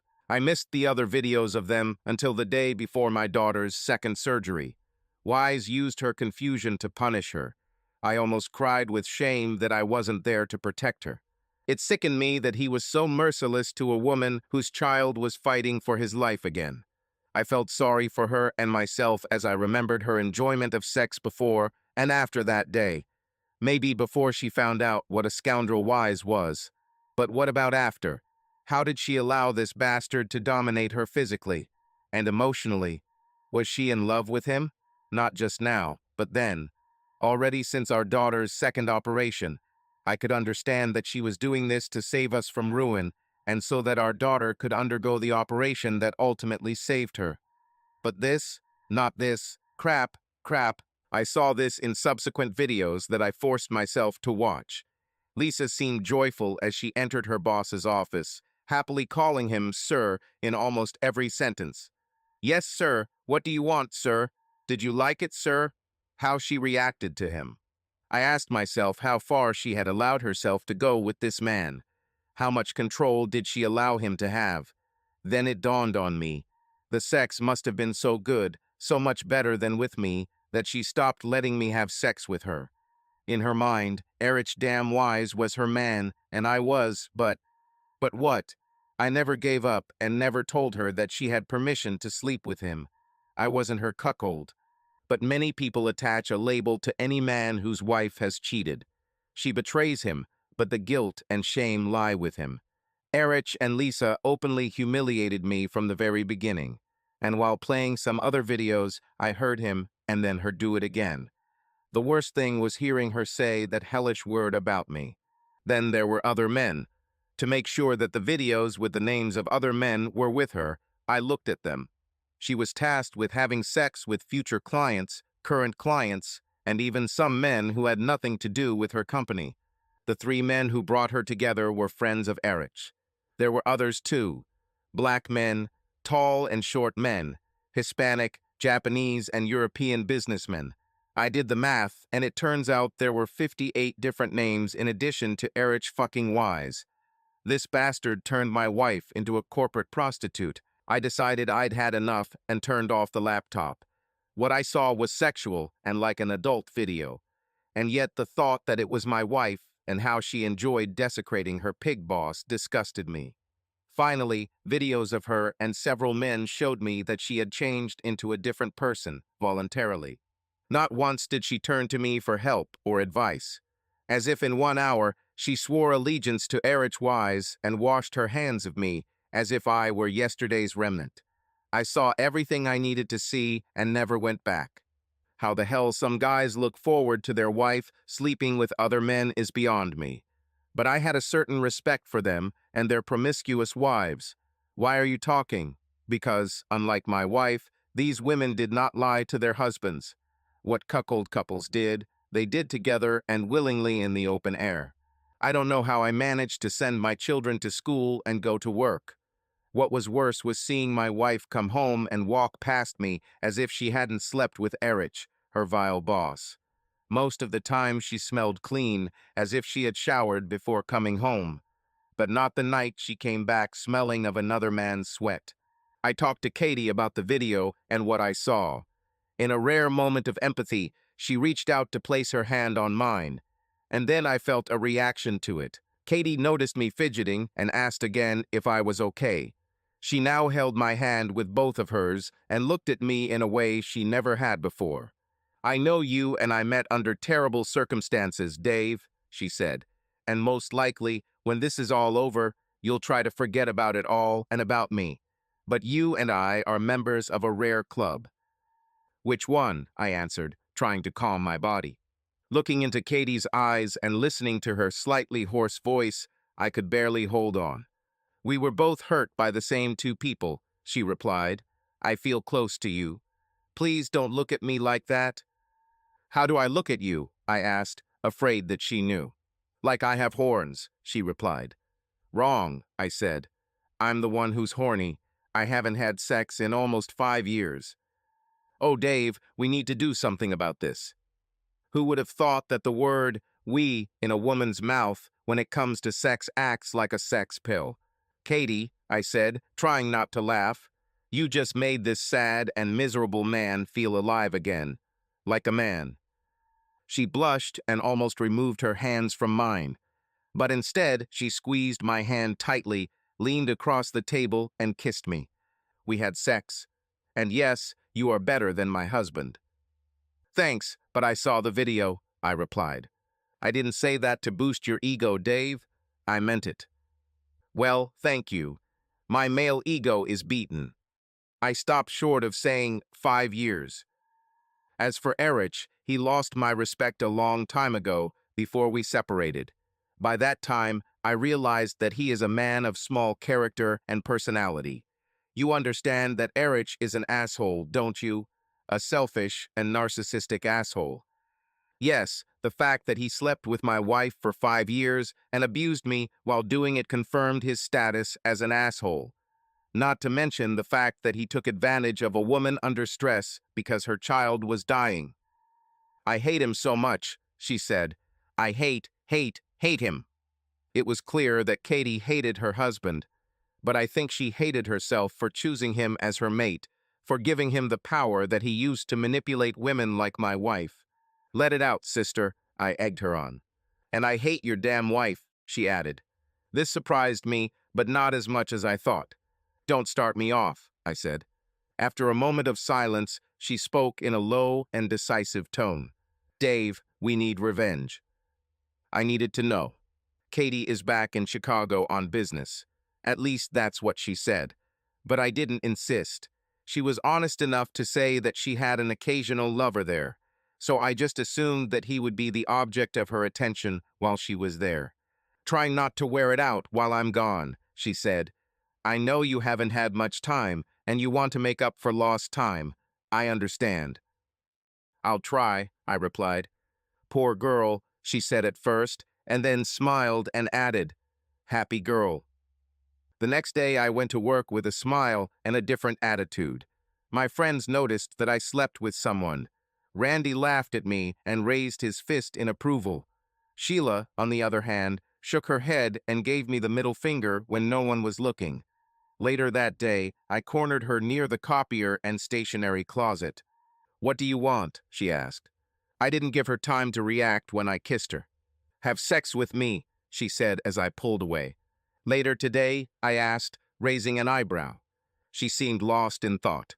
"Okay, long lunch?" "I'll tell you soon," I replied. "What's gotten into you?" she asked. I smiled. "To hell with it. Wait for lunch," I said. "Let's go now." HR will not be happy with us. We had sex in their conference room. And she wasn't alone in my newfound sexual freedom. Freed to go out, I began an affair with a divorced mother from my child's school. Then there was a nice receptionist in the gym, and a student waitress in a restaurant where I took my children. I know I overdid it in the beginning, but I needed to make up for lost time and throw out the accumulated energy. I have to admit, I enjoyed it. Nothing boosts the ego like a new conquest. But since it was just sexy, without much intimacy, the aftertaste was disappointing. I felt empty because, having experienced intimacy and sexual drive, I missed the former while enjoying the latter. It bothered me that I missed her. What bothered me was what I heard on the recordings. It was a conversation between Lisa and Erich about sex in my house. If she did this, and I had proof that she brought him there, it would be useful as a bargaining chip. And not only for our inevitable confrontation, but also for the upcoming dispute over child custody rights. I wrote down what tape it was on. And this was recently, just a month ago. I remembered it was after their first round of fun, and they were enjoying the afterglow on the bed. So, this Wednesday again? At your place before you leave for work? Yes, she answered. Be there at 10. David has his weekly meeting with his boss at that time, and he never misses it. We'll have 2 hours before I start getting ready for work, so we should be safe. I love having sex on your bed and his, Erich said. I told you that in marriage there is a special thrill from sex, didn't I? You are preaching to an already converted Erich, she replied. This last year they called each other by their first names. Gone are the days when she called him Sir. If anything, the dominant, submissive aspect of their relationship was just the highlight that they explored. But not always. Lisa became attached to her boss, just as he became attached to her. You don't sleep with someone for 5 years and form some sort of attachment. Again, the Police song came to mind. When you realize that your servant has become your master. How appropriate. So, it was a Wednesday at 10 in the morning after I left for work.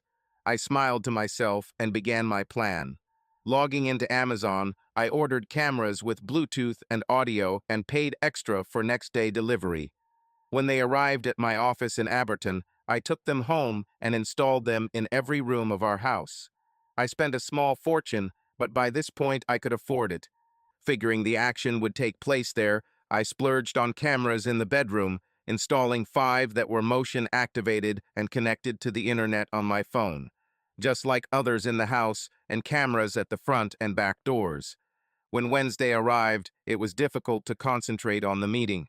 When it was my turn to give my report, I did it briefly and clearly so that I could sit down without making a fool of myself, and I succeeded. I checked the recorded streams in the privacy of my office, and a little before noon, I saw my wife and her boss live on my bed.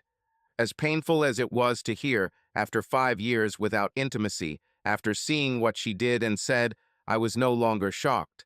In fact, I welcomed her words. Now I had proof that she brought a man into our house where our children could see her. While this was beneficial for the guardianship in my favor, it was even more important for my own peace of mind. Our wedding was beyond repair after this complete and total act of disrespect on her part. When I turned off the video, I breathed a sigh of relief, knowing that this ordeal would soon be over. It turned out that I was both right and wrong. I was going to drink another cup of coffee while waiting for Lisa to come home. At that moment, I heard the garage door lock click. I logged out and closed my laptop, making sure it was securely locked. After the door closed, I heard her heels clicking on the tiles from the door to the stairs. As she passed the office, she looked inside.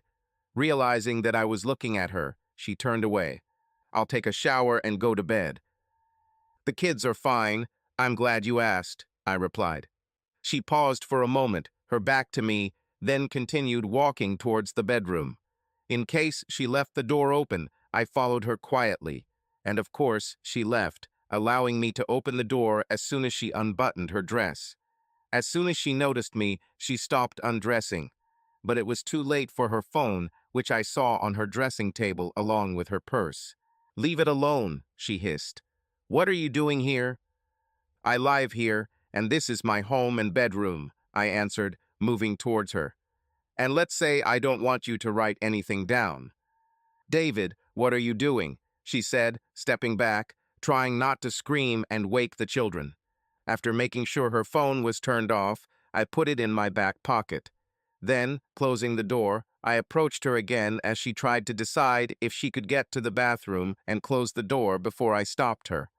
Looking in that direction, I smiled at her as if nothing had happened. Do you want to have a game? I asked. Go ahead. Try it. To her credit, she tried, but I was too fast for her, and she whimpered as I caught her and pulled her back, throwing her on the bed. David, that's enough, she said desperately. Why are you doing this? Leave me alone. Take off that dress, I said, looking at her sternly. No, just leave. First of all, forget about me leaving. And second of all, if you don't take it off, I'll tear it up on you. She looked like a hunted animal at that moment. She tried to decide what to do and saw no way out. Okay, she replied. I'll take it off. I don't want you to rip it. I crossed my arms and looked at her sternly. Watching me, she finished unbuttoning her dress and took it off her shoulders.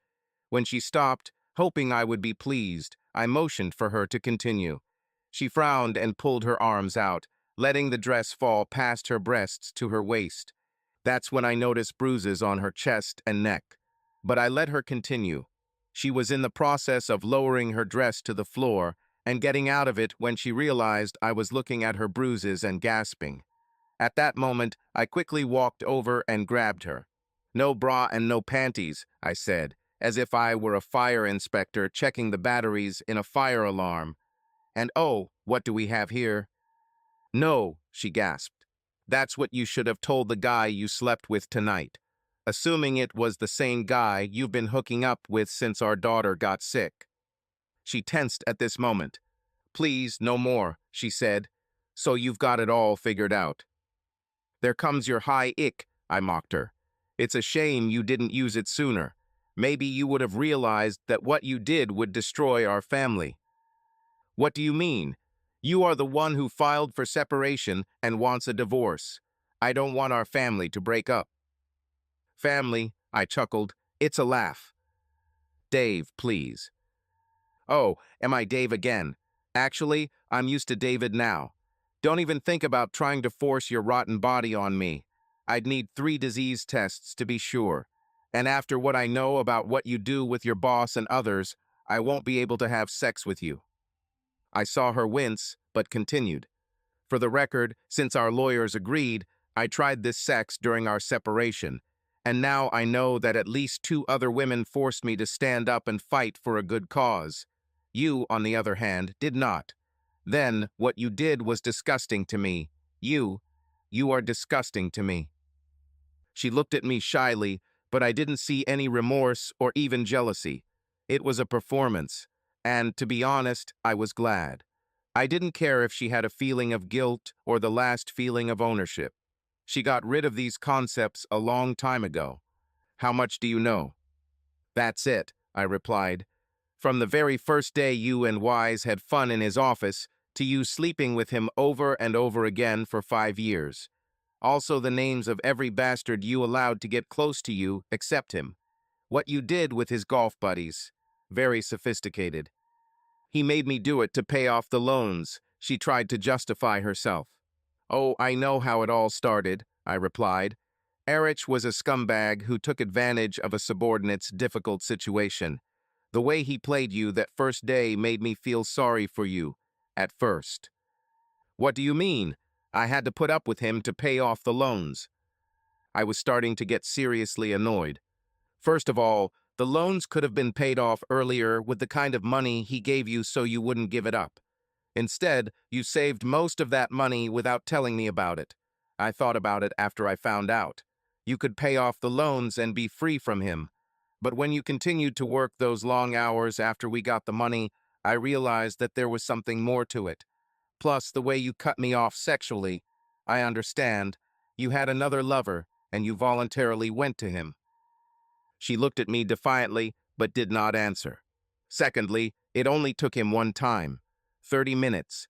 Just half an hour for you to forget me and become his bitch. I saw everything. I knew that look. I saw it. Only it wasn't from someone who loved you, but from someone who used you. I had no choice, she repeated. He may have cornered you into having sex, but you chose to give him the satisfaction of knowing he had you. You didn't just give him your body, Lisa. You gave him all of you. He had you from the very beginning. If not from the first day, then certainly from the second. It was clear that Lisa was tense, crystal clear, but she didn't deny it. How do you know all this? Then her expression changed to one of shock and fear. Wait, what do you mean, Saw? His wife, Katie, installed video surveillance in his office, video of every encounter you and Erich had.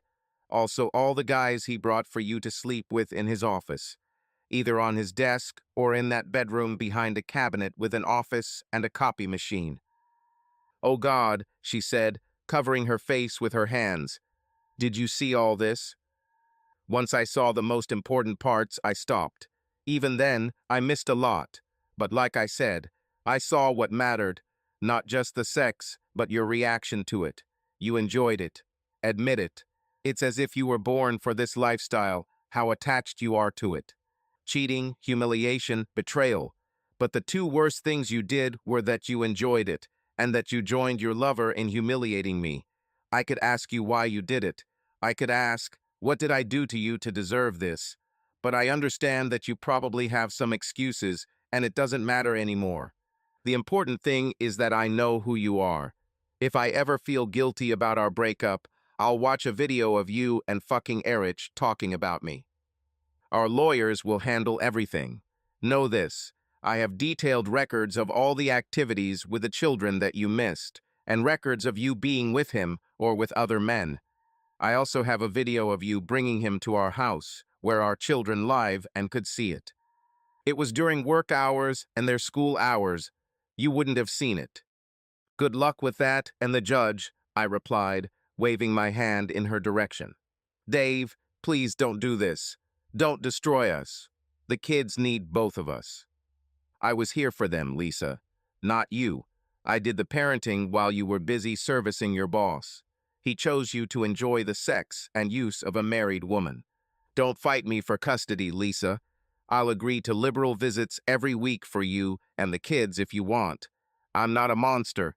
Unless, of course, you're busy. But you'll only have them. I don't want your boss to approach them. She closed her eyes, her face turned away.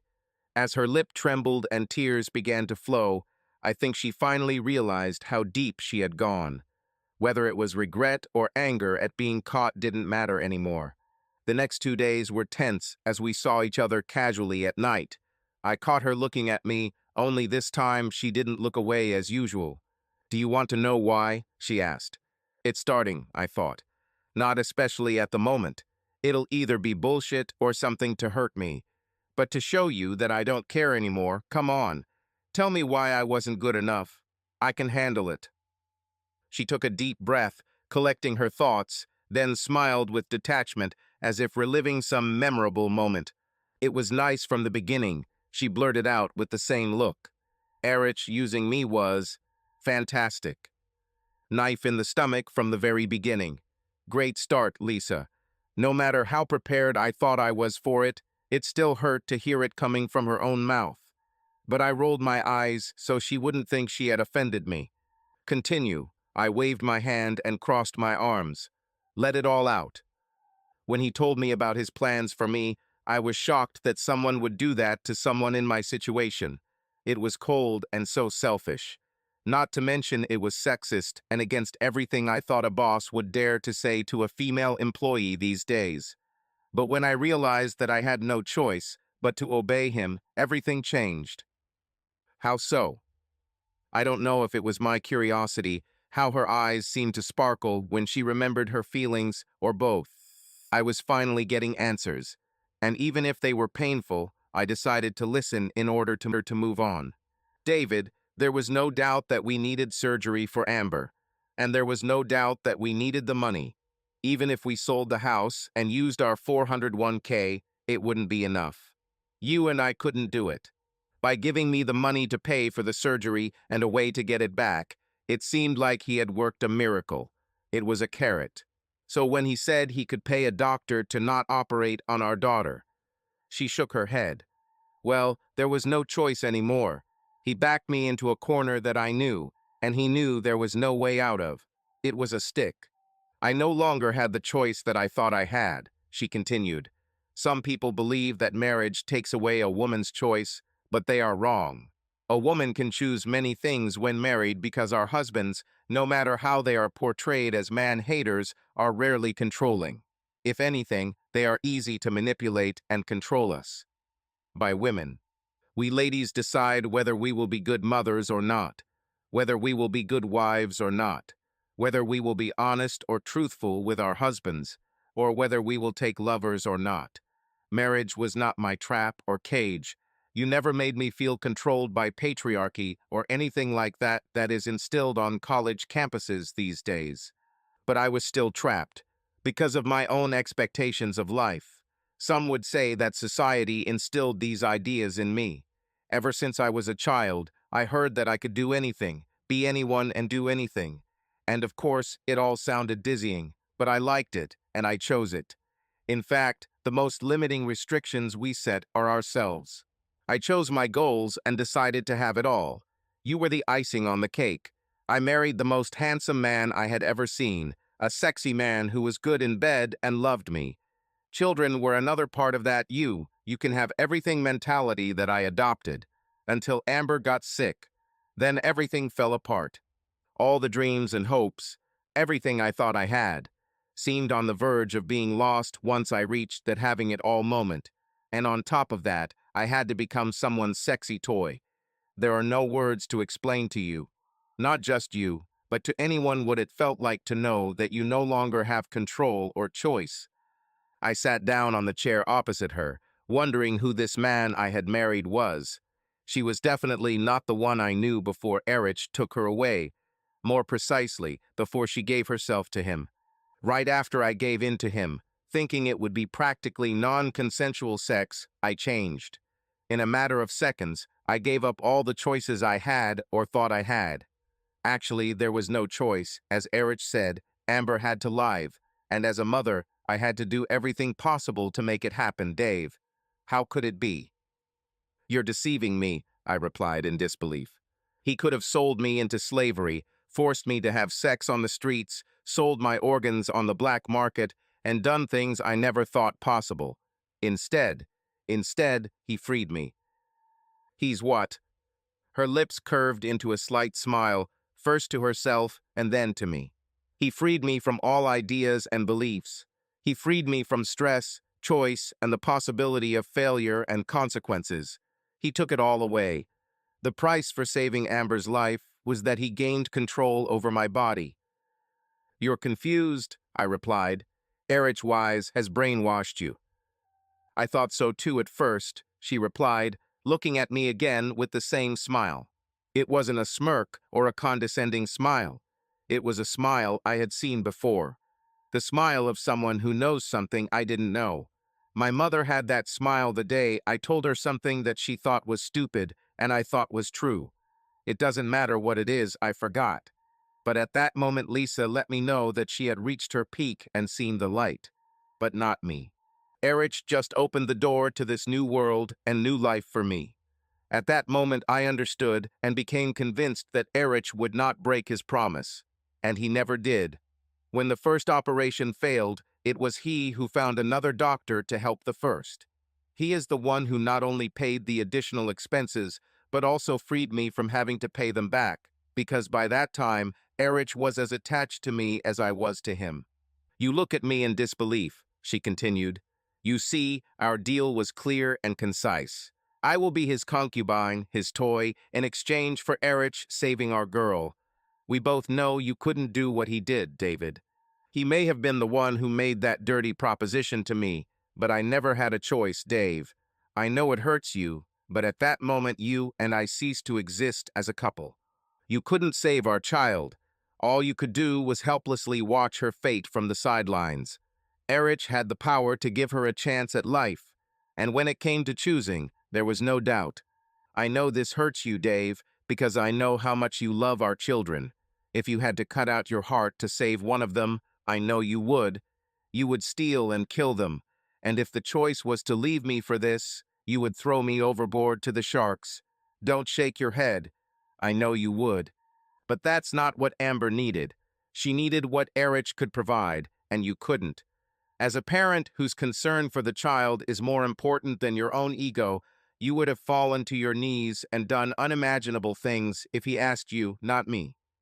She looked at me sympathetically and nodded. But because he didn't ask you, I had to obey and do what he wanted. If you're looking for repentance from me, You won't find it, David. I was backed into a corner and would do it again if I had to. But there's another part that I talked about before, and it ties into your question of why I liked it, and why I gave Erich the satisfaction of knowing that I liked it. You deserve an answer. But there's no short answer, I'm afraid. There were 4 periods in my relationship with him after this all started, and each of them brought different emotions and awakenings. The first stage began as soon as I walked into his office 5 years ago. As he spoke, I was so shocked by the value of his help that I could not believe it was true. As he continued, I realized that the situation was not only real, but also inevitable. Deep in the back of my mind, I knew where this was going. Instinctively, I reacted like the spoiled, successful woman I was before the diagnosis. I was still living the illusion of female power. She shook her head and grinned mockingly. I told him no, and he was going to throw me out of his office, fire me, and kick me out of the building. When he started to turn his back, I asked. No, I begged him to leave me and let me submit to him. Yes, let me. My submission to Erich didn't start after sex. It started before. Sex was just sealing the deal that I couldn't refuse, and I knew it even before I told him that I was submitting to him. Before I said no, and he almost threw me out. At first, I didn't want to admit it to myself, but the reality is that I obeyed when I asked another man to be my benefactor and protector. I could have told him to go to hell. Poor Amber would have died, and we would have had another child after how we would mourn her. I was shocked that she would talk about our girl in such indifferent terms. She must have noticed it on my face because she pursed her lips and grinned. Oh yes, David, we're back at it again. I know what pisses you off. In choosing to save Amber, I sacrificed my marital virtue and your ego. My marital fidelity was mine to give, but your ego was not. To protect it for you, I would have to sacrifice our daughter. Sorry, David, she shook her head at me. But our girl's life was more important. I tried to protect that by hiding the truth from you. Most of my extramarital affairs took place on BCE territory, where you had no access. No one there knew that my office had a door to Erich's office. Thus, you won't know. But I found out, I replied, trying to pull myself together. I felt numb from everything Lisa said, but her frankness made me listen. I deserved to know, no matter how terrible it was. Only by chance. Because there was surveillance that even Erich didn't know about. If it hadn't been there, you would still think that I was engrossed in work.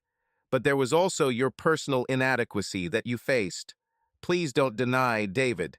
You knew that you were not able to save our daughter. What my company could and did, I saw it. The thing is, David, you're right to some extent. Although I chose to give my body to Erich to save Amber, I didn't give myself to him until he forced me to serve him. What I saw in him was a man who had the power to give our children what you could not. His authority, wealth, and audacity were and remain an endless aphrodisiac. I know it hurts you, but it's the truth. It doesn't matter that Erich is also handsome, fit, and well-built. The sex was amazing, and yes, I enjoyed it all. I can see that you don't believe it. Well, let me ask you a question. You say you had sex recently. How did it feel knowing you were still married? And don't tell me a lawyer's advice about sex during separation made it enjoyable. That's how bodies react. And while we're at it, that rule applies to me now. But that exam you did earlier was borderline non-consensual sex. Don't ever try that again. If you want sex, just say it. Don't hold your breath, I snapped back. She laughed at that and then simply smiled and nodded.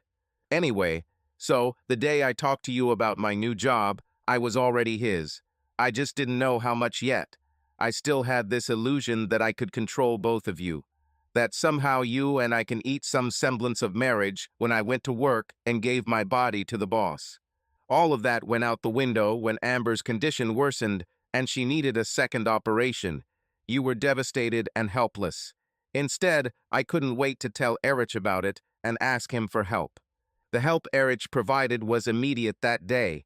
Later, I thanked him as he wanted, grateful that he existed and that I had made the right choice.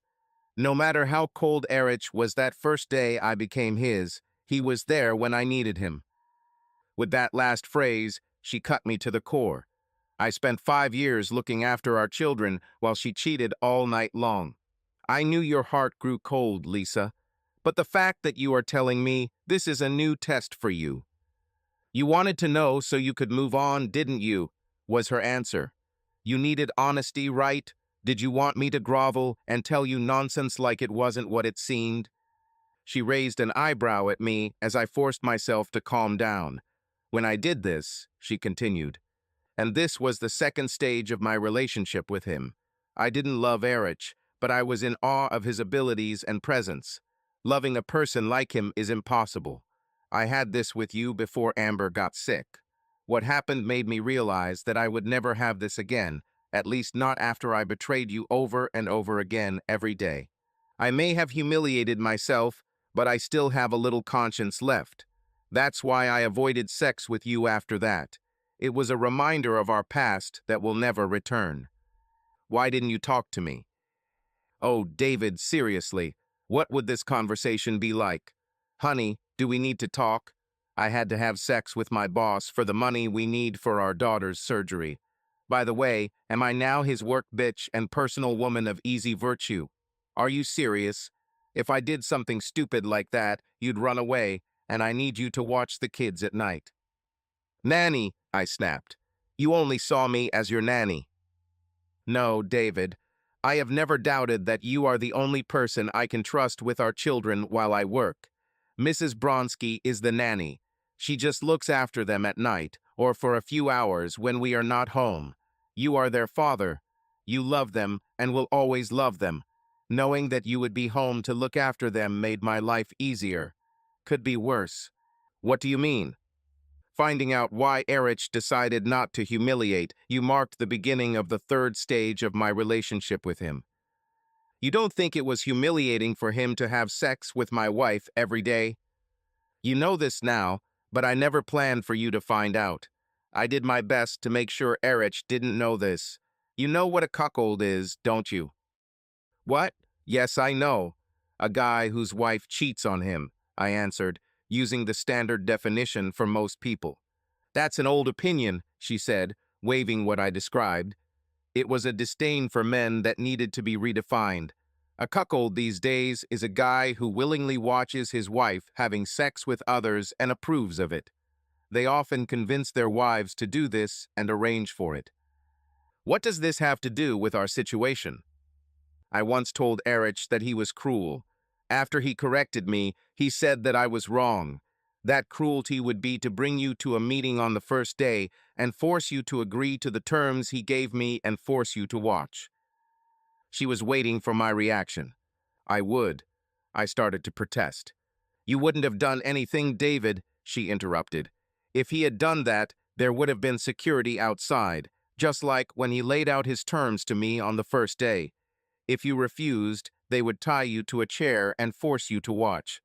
But listen, David. He told me that although it would be an ego boost for him to see me humiliated, he decided not to do it for some reason. Erich did some checking on who you are. He told me that he was convinced that you, like me, would rather save our daughter's life than your ego.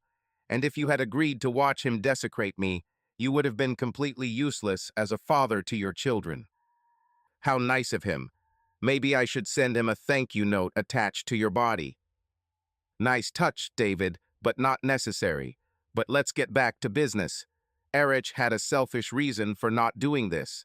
He knew that me turning into his prostitute was enough stress for me that I could handle it. This meant that you had to not know what I was doing so that you could raise the children and take care of them. I knew that the children were in good hands. What he didn't count on was my inability to have sex with him and then come home and do it to you. He wanted me to stay married to you and on good terms. He encouraged me to have sex with you, but I had a problem with it. Give me a few minutes, I said. I need to use the bathroom. Sure, I'll take a shower if that's okay, and I'll meet you downstairs. In the bathroom, I started crying like a baby, realizing how long ago and how my marriage had broken down. My wife sacrificed this at the altar of parenthood. She was right. My ego made me jealous and angry. But I knew that she did what she thought was right at that moment. And realizing this, I thought about myself. Would I give in and let him take my wife before my eyes? Would I agree to his deal? Just the thought of it made me want to puke. And not just the image of it, but the reluctant acceptance of it for the sake of my daughter's life. And that it would destroy me in the process. I managed to pull myself together when I heard the shower stop in the master bedroom. Lisa has finished and will be out soon. Now there was no doubt that I would listen to the rest of her story. After washing my face and quickly brushing my teeth, I exit the family bathroom that my children use. I quickly check on my son Kyle and then head to my daughter's room. I don't neglect my son, but everyone knows I favor Amber. Even Kyle says he understands. You almost lost her dad, he told me one night as she slept on the couch, and we played video games. I understand that you love her more. I don't love her anymore, Kyle, I corrected him. I love her differently. But you're right. Sometimes I look at her and think it's a miracle she's here. Am I a miracle? Kyle asked. Yes, it is. You both are a miracle. I came back and kissed the army's sleeping son, as I had done before, and vowed to continue to show him my love until the day I died. I then walked down the hall to our daughter's room and opened the half-open door. Next to her bed, watching her breathe in her sleep, stood my wife Lisa, now in a robe. This evening was the longest we had talked and spent together as a family in a long time. I looked at this stranger in my daughter's room and wondered if I had ever known her. Perhaps we got married too young. Did she have some dark secret that I missed? Has she cheated on me before, and I never put two and two together? These thoughts occur not only in men, but also in women whose spouses cheat. But as I looked at her over our daughter, I realized that she had made her choice. And I was surprised that I didn't judge her for submitting sexually to Erich Wise that first day. He put her in an impossible position where refusal meant the probable death of our girl. Lisa was right. We have exhausted all possibilities of getting money ourselves. Our parents didn't have that kind of money, and neither did my sister after her divorce. We now had enough money, but that didn't fix all the pain Erich had caused our marriage with my wife's help. I stood next to Lisa, crossing my arms over my chest, keeping my distance from her. My poor sleeping girl had no idea what had happened to keep her alive, and what price her parents paid for her precious size. As Lisa reached over to straighten her blanket, I left the room and headed to the kitchen for a bottle of water. When she came into the kitchen and sat down, I handed her my bottle and took another. Then I sat down opposite her. When I opened my mouth to speak, she raised her hand. Can I finish what I started telling you? Your turn, I said, feeling stupid for using a phrase I'd heard my grandfather say countless times. He explained to me that it had to do with telephone booths and the fact that you had to put in a coin to make a call. I was going to tell you, she said, screwing the cap on the bottle, why I stopped having sex with you. Yes, I answered. Or as you've said many times over the years, no, not today. Like I said, she continued, ignoring my joke, I stopped having sex with you for a reason.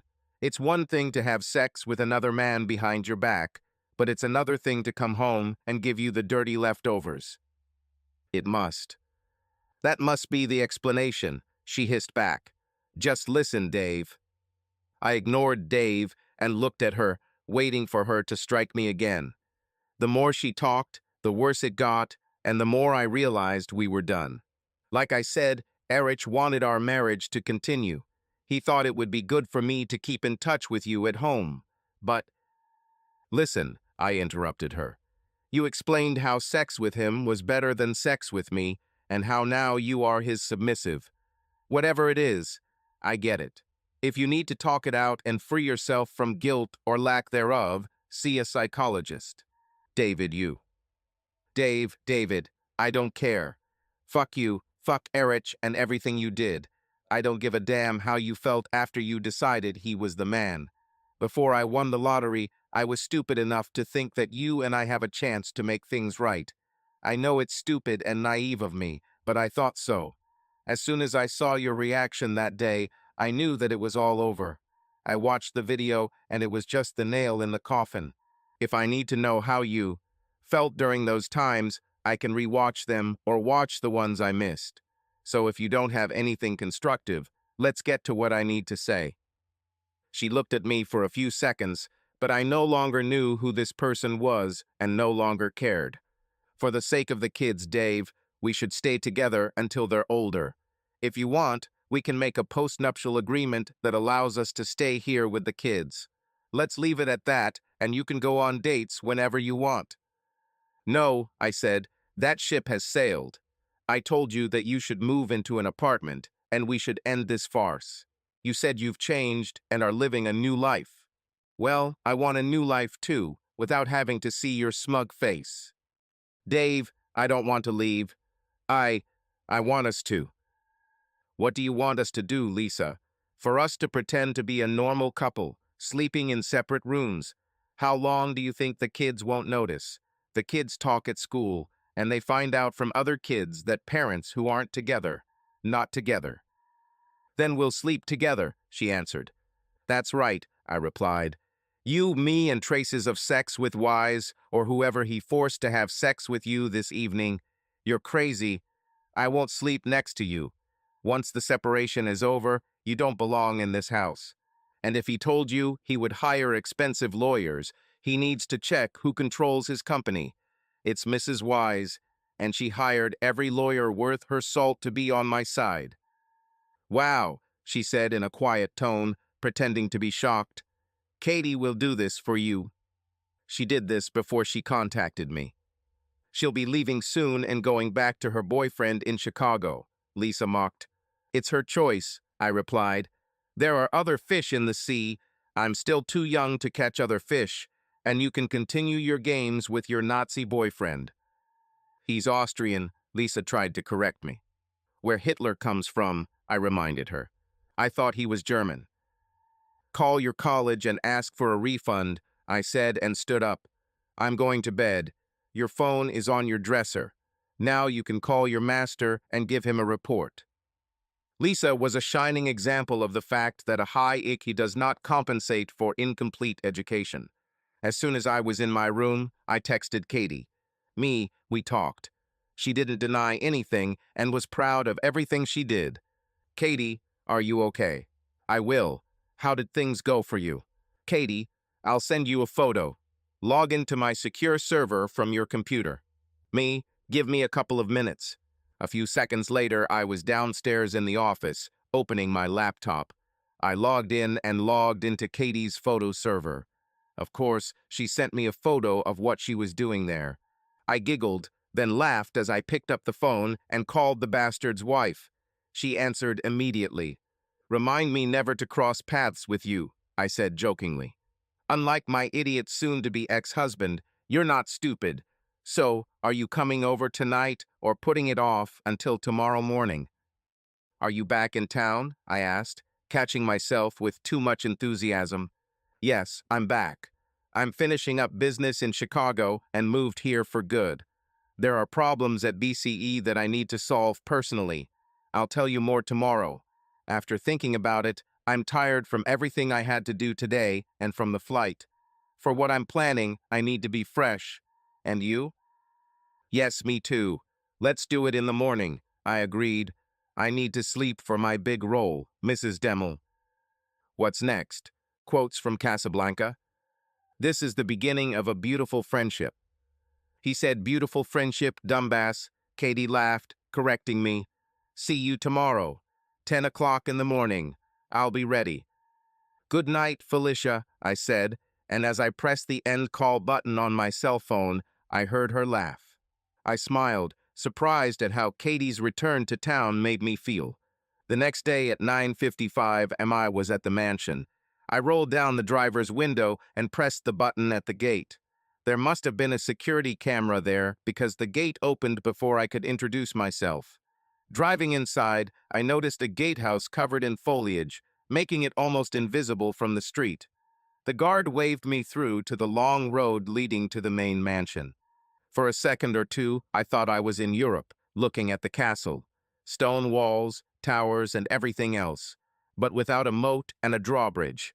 Instead, there was a sleek, modern double door of polished wood and stained glass that looked as expensive as my car. I had some money now after winning the lottery, but the place was probably worth 10 times my entire fortune, which I had to share with Lisa. Then I realized how rich Katie and her family are. They had a mansion in Illinois, but they kept this one as a spare for visits. And she had a family ranch mansion and a condominium in New York overlooking the park and a yacht in the Mediterranean and a private jet and God knows what else. My initial analysis of her was correct. Power and money were part of who she was, not just something she had or inherited when her father died. There were many times I wondered why Katie would spend time and even have sex with me, of all people. She should have known that she was much higher in status than me. I mean, she was beautiful on the outside, but there were women with less money and connections who mattered more. So why? But in a sense, she was right. We were connected because our spouses were having sexual relations behind our backs. I assumed that once she got her revenge by sleeping with the husband of the woman Erich cheated with, she and I would be done. Until then, I enjoyed the charms of Katie Sanchez Wise and was grateful. But there was more to it than just that. But what exactly? Why was I glad she came back? I've had no shortage of female company since Katie left. However, meetings with Sheila and the others were less frequent and less enjoyable. The thrill of forbidden sex with a colleague gradually faded away. In fact, I canceled a date with her and turned down her invitations twice this week. I think she understood and didn't mind. These things happen, right? As for the others, I know it sounds corny, but they were just fleeting connections. Nothing more. And I have to admit, I found as much pleasure in communicating with Katie Sanchez Wise as I did in sexual encounters with her, and even looked forward to it. However, all the issues with my wife remained unresolved and, in a sense, too fresh. Everything was difficult. While these thoughts were running through my head, the door opened. I expected to see the butler who would open the door and announce me to the lady of the house. Instead, I was greeted by Katie herself. "Hey, handsome," she said, grabbing me by the shirt and pulling me inside. Before I could say anything, I shook my head in disbelief when she kissed me. "Did you miss me?" she asked. "Honestly, yes. Don't let it get to your head, but I missed you too." "Is everything okay in Chicago?" I asked politely. "Just business matters, but we have business to do here." I thought we were going up to her bedroom, but instead she led me to the elevator, which took us down what I thought was 5 floors. "Where are we going?" "To my underground lair," she answered with a funny, villainous laugh. "I feel used," I replied. She led me through the door into the large bedroom. I've never seen a round bed except in movies. "Is this a bunker for the apocalypse?" I asked with a slight smile. She stopped to look at me, then motioned for me to sit next to her on the small sofa that was designed for 2. "This is a private place that few people know about. This part of the mansion was built in the late 50s during a nuclear war, so the owners built an expensive underground shelter for their family. It was closed for decades after the early 70s. My father then bought the estate and spent the survey. When this place was found, he repaired it. This is unlike any bunker I've ever thought of seeing." "No, it's not. But it's very, very private," Katie said, standing up. "Whatever suits us for today's business." I looked at her in confusion as she walked towards the curtains. Pushing them aside, she opened the metal double door, which she quickly opened with a key. "I might need your help," she said, beckoning me over. Never in my wildest dreams could I have imagined what was open inside. More precisely, whom, because in the center of the empty room there was a man tied naked to a wheelchair. The man was none other than Erich Wise. When he realized who I was, he tried to break free of his bonds and groaned again, trying to speak. Of course, he succeeded in neither, much to his wife's delight. "Poor Erich," said Katie mockingly. "Help me move it into the bedroom, Dave, please." I didn't know what was on her mind and wanted to ask, but it was clear from the look on her face that this did not bode well for her husband and my wife's former boss. So I pushed his wheelchair out of that room and into the master bedroom. This will do, she pointed to the end of the bed. And be kind, Dave, take off your clothes. When I placed his chair where his wife asked, I leaned towards Erich's ear. After she finishes what she has planned, you and I have our own scores to settle, bastard. Remember that. When my father found this place, it had been abandoned for a while, Katie said, ignoring Erich. Obviously, the previous owner had a bondage addiction that was a little on the extreme side. There were a lot of toys and bondage devices in the collection that are now in storage. And they still work. Look how he's chained to that chair. By this time, I had already undressed, as did Katie. So, what's the plan? I asked. In this, she whispered to me, this is my revenge, and I hope yours. She then turned and sat on the edge of the bed, facing her husband. You realize that you and I are finished, Erich, don't you? He tried to say something, but the look in his eyes said more. By this point, even an idiot would have realized what was going on. Calm down, Erich. I checked this place, and unlike your office, there are no cameras here. Forget about any possibility of revenge after tonight, or even ever being close enough to hurt me or David and his family. As you know, I'm damn rich, and I'll do anything to make sure we're well guarded. I've known for a long time that you were cheating on me. After all, people of our status rarely remain faithful to their spouses. As long as you had girls, it suited me. But what you did to Dave's wife was disgusting, even for you. I'm wondering if you tried this trick with other women, or if Lisa Henderson was the first one you manipulated into being your slave. Either way, this is not going to end well for you. You thought you were so smart, didn't you? You're probably thinking that even if we get divorced, which we will, you'll still have a majority of BCE shares and remain in your position. That's not entirely true.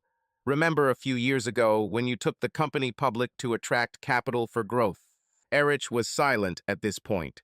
He was probably wondering where this conversation was going, and to be honest, me too. Well, when you did that, you were left with a majority share of the shares, which gave you control. But my family bought the rest. Since my family gave you BCE since our marriage, that makes half of your shares mine. Now, I know that I will lose a lot when we divide our assets, but you will no longer be the owner of BCE and will not be its CEO.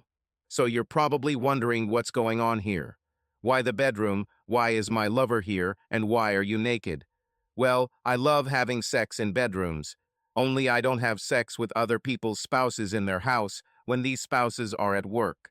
And I don't take parents whose children are dying and turn them into my sex slaves.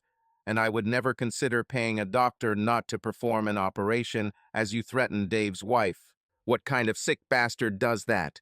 But since you love sex so much, let's see how much you enjoy watching the man whose wife you slept with have sex with your wife. And yes, he already had sex with me, and that was wonderful. Erich's eyes widened. Now you guessed what her plan was, and so do I. The next thing that happened was revenge sex of the highest quality. Katie and I did everything sexy we could think of in front of an angry Erich Wise. From his position at the foot of the bed, he had first place in this performance. You know, Erich, she hissed at him. He's better than you ever were with me. Dave is the perfect lover for me. Just right. But you know what makes him better? He never hurts me. I plan to have sex with him as much as he allows. And I will make you watch. You're disgusting, I said, shaking my head with a grin. But you can't help it, can you? For some reason, I wanted him to answer. You made me do it.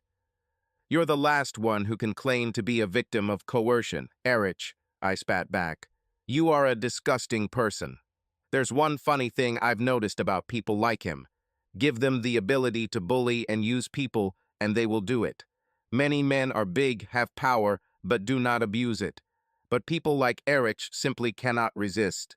And like school bullies, when confronted, they cower and retreat like cowards. I decided to check this by freeing him from his shackles. What are you doing? Katie asked, sitting up. Erich, I said, looking at him menacingly. Sit here like a good boy and watch me have sex with your wife. But until we're done, you'll sit here and watch. I turned around as he started to get up. If you even think about attacking me, I will beat you to a pulp. Stop looking at me with defiance, otherwise I will beat you just for fun. If you've ever seen scoundrels like him cower like cowards, it's priceless. He didn't leave. My biggest concern in divorcing my wife Lisa was the children. I didn't want them to lose their mother, but she and I could no longer live together. Our relationship as husband and wife ended a long time ago. Now we simply coexisted, just like the last 5 years. However, the children were still young. Kyle was 10 and Amber was 8. They were still at a tender age. I wondered how they would cope and what kind of mark it would leave on them. But one day, when I was preparing breakfast for them, they let me know how wrong I was to worry about them. "Where is Mommy this time?" Amber asked. "Not with us, that's for sure," Kyle replied. I said nothing. Jenny Kirby from school said her mom has a boyfriend. "Isn't she married?" asked Kyle. "That doesn't stop her," Amber said. "Dad, do all moms have boyfriends when they're married?" Before I could respond, Kyle spoke. "Dad, you know Mom has a boyfriend, right?" "Why do you think so?" I asked. "Think about it, Dad. She's never here, and even after winning the lottery, she continued to work.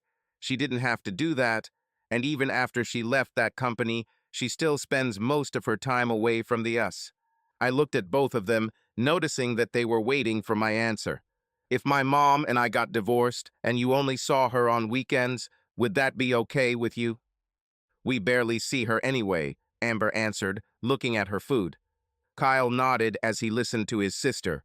He just watched as Amber came and sat on my lap. "I'd be okay with that, Dad," he finally said. "I filed divorce papers with Lisa this week.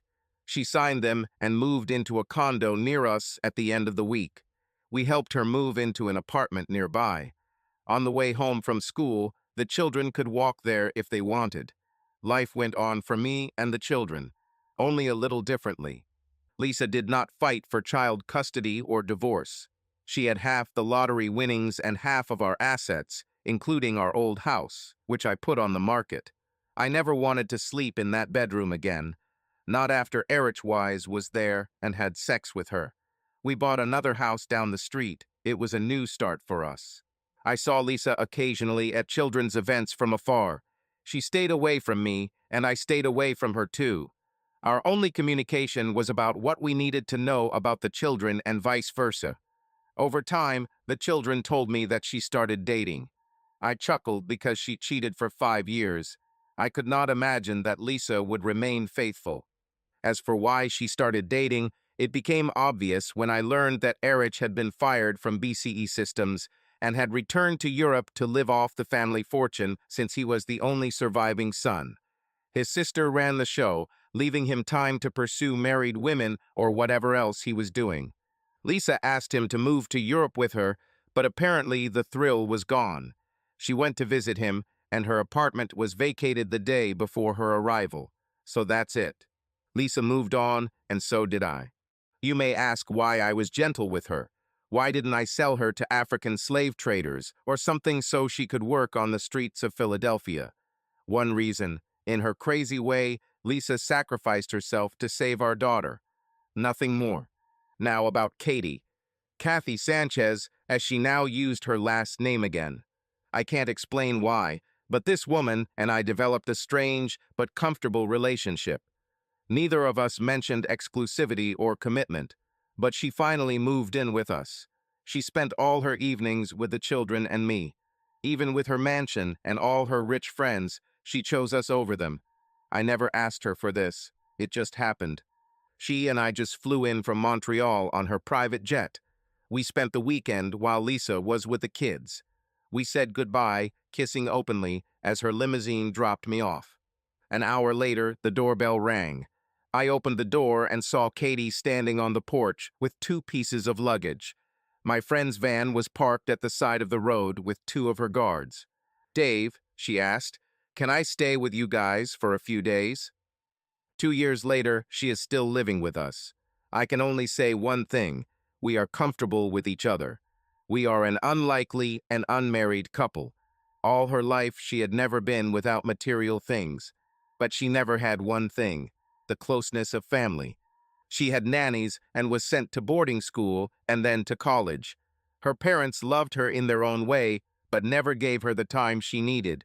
Their schedule was always filled with business meetings, parties, and trips. It's funny how everyone thinks Latino families focus a lot on the family aspect, not hers.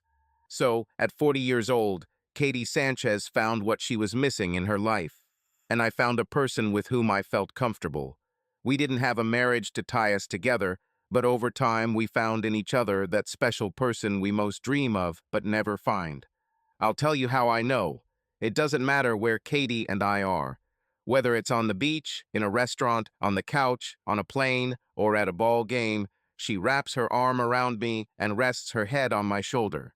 I've heard this saying for a long time: where you find happiness, hold on to it. We ran into Erich in Paris a year ago. He was having lunch at the same restaurant as us with a dark-skinned woman with dyed blonde hair. He avoided my gaze, but Katie leaned over as we passed their table and spoke loud enough to be heard. "Hello." The look on his face, priceless. A week later, while we were in Rome, the news appeared about Fraser Erich von Wise. His BMW 8 Series convertible was found empty on the side of the road in Strasbourg.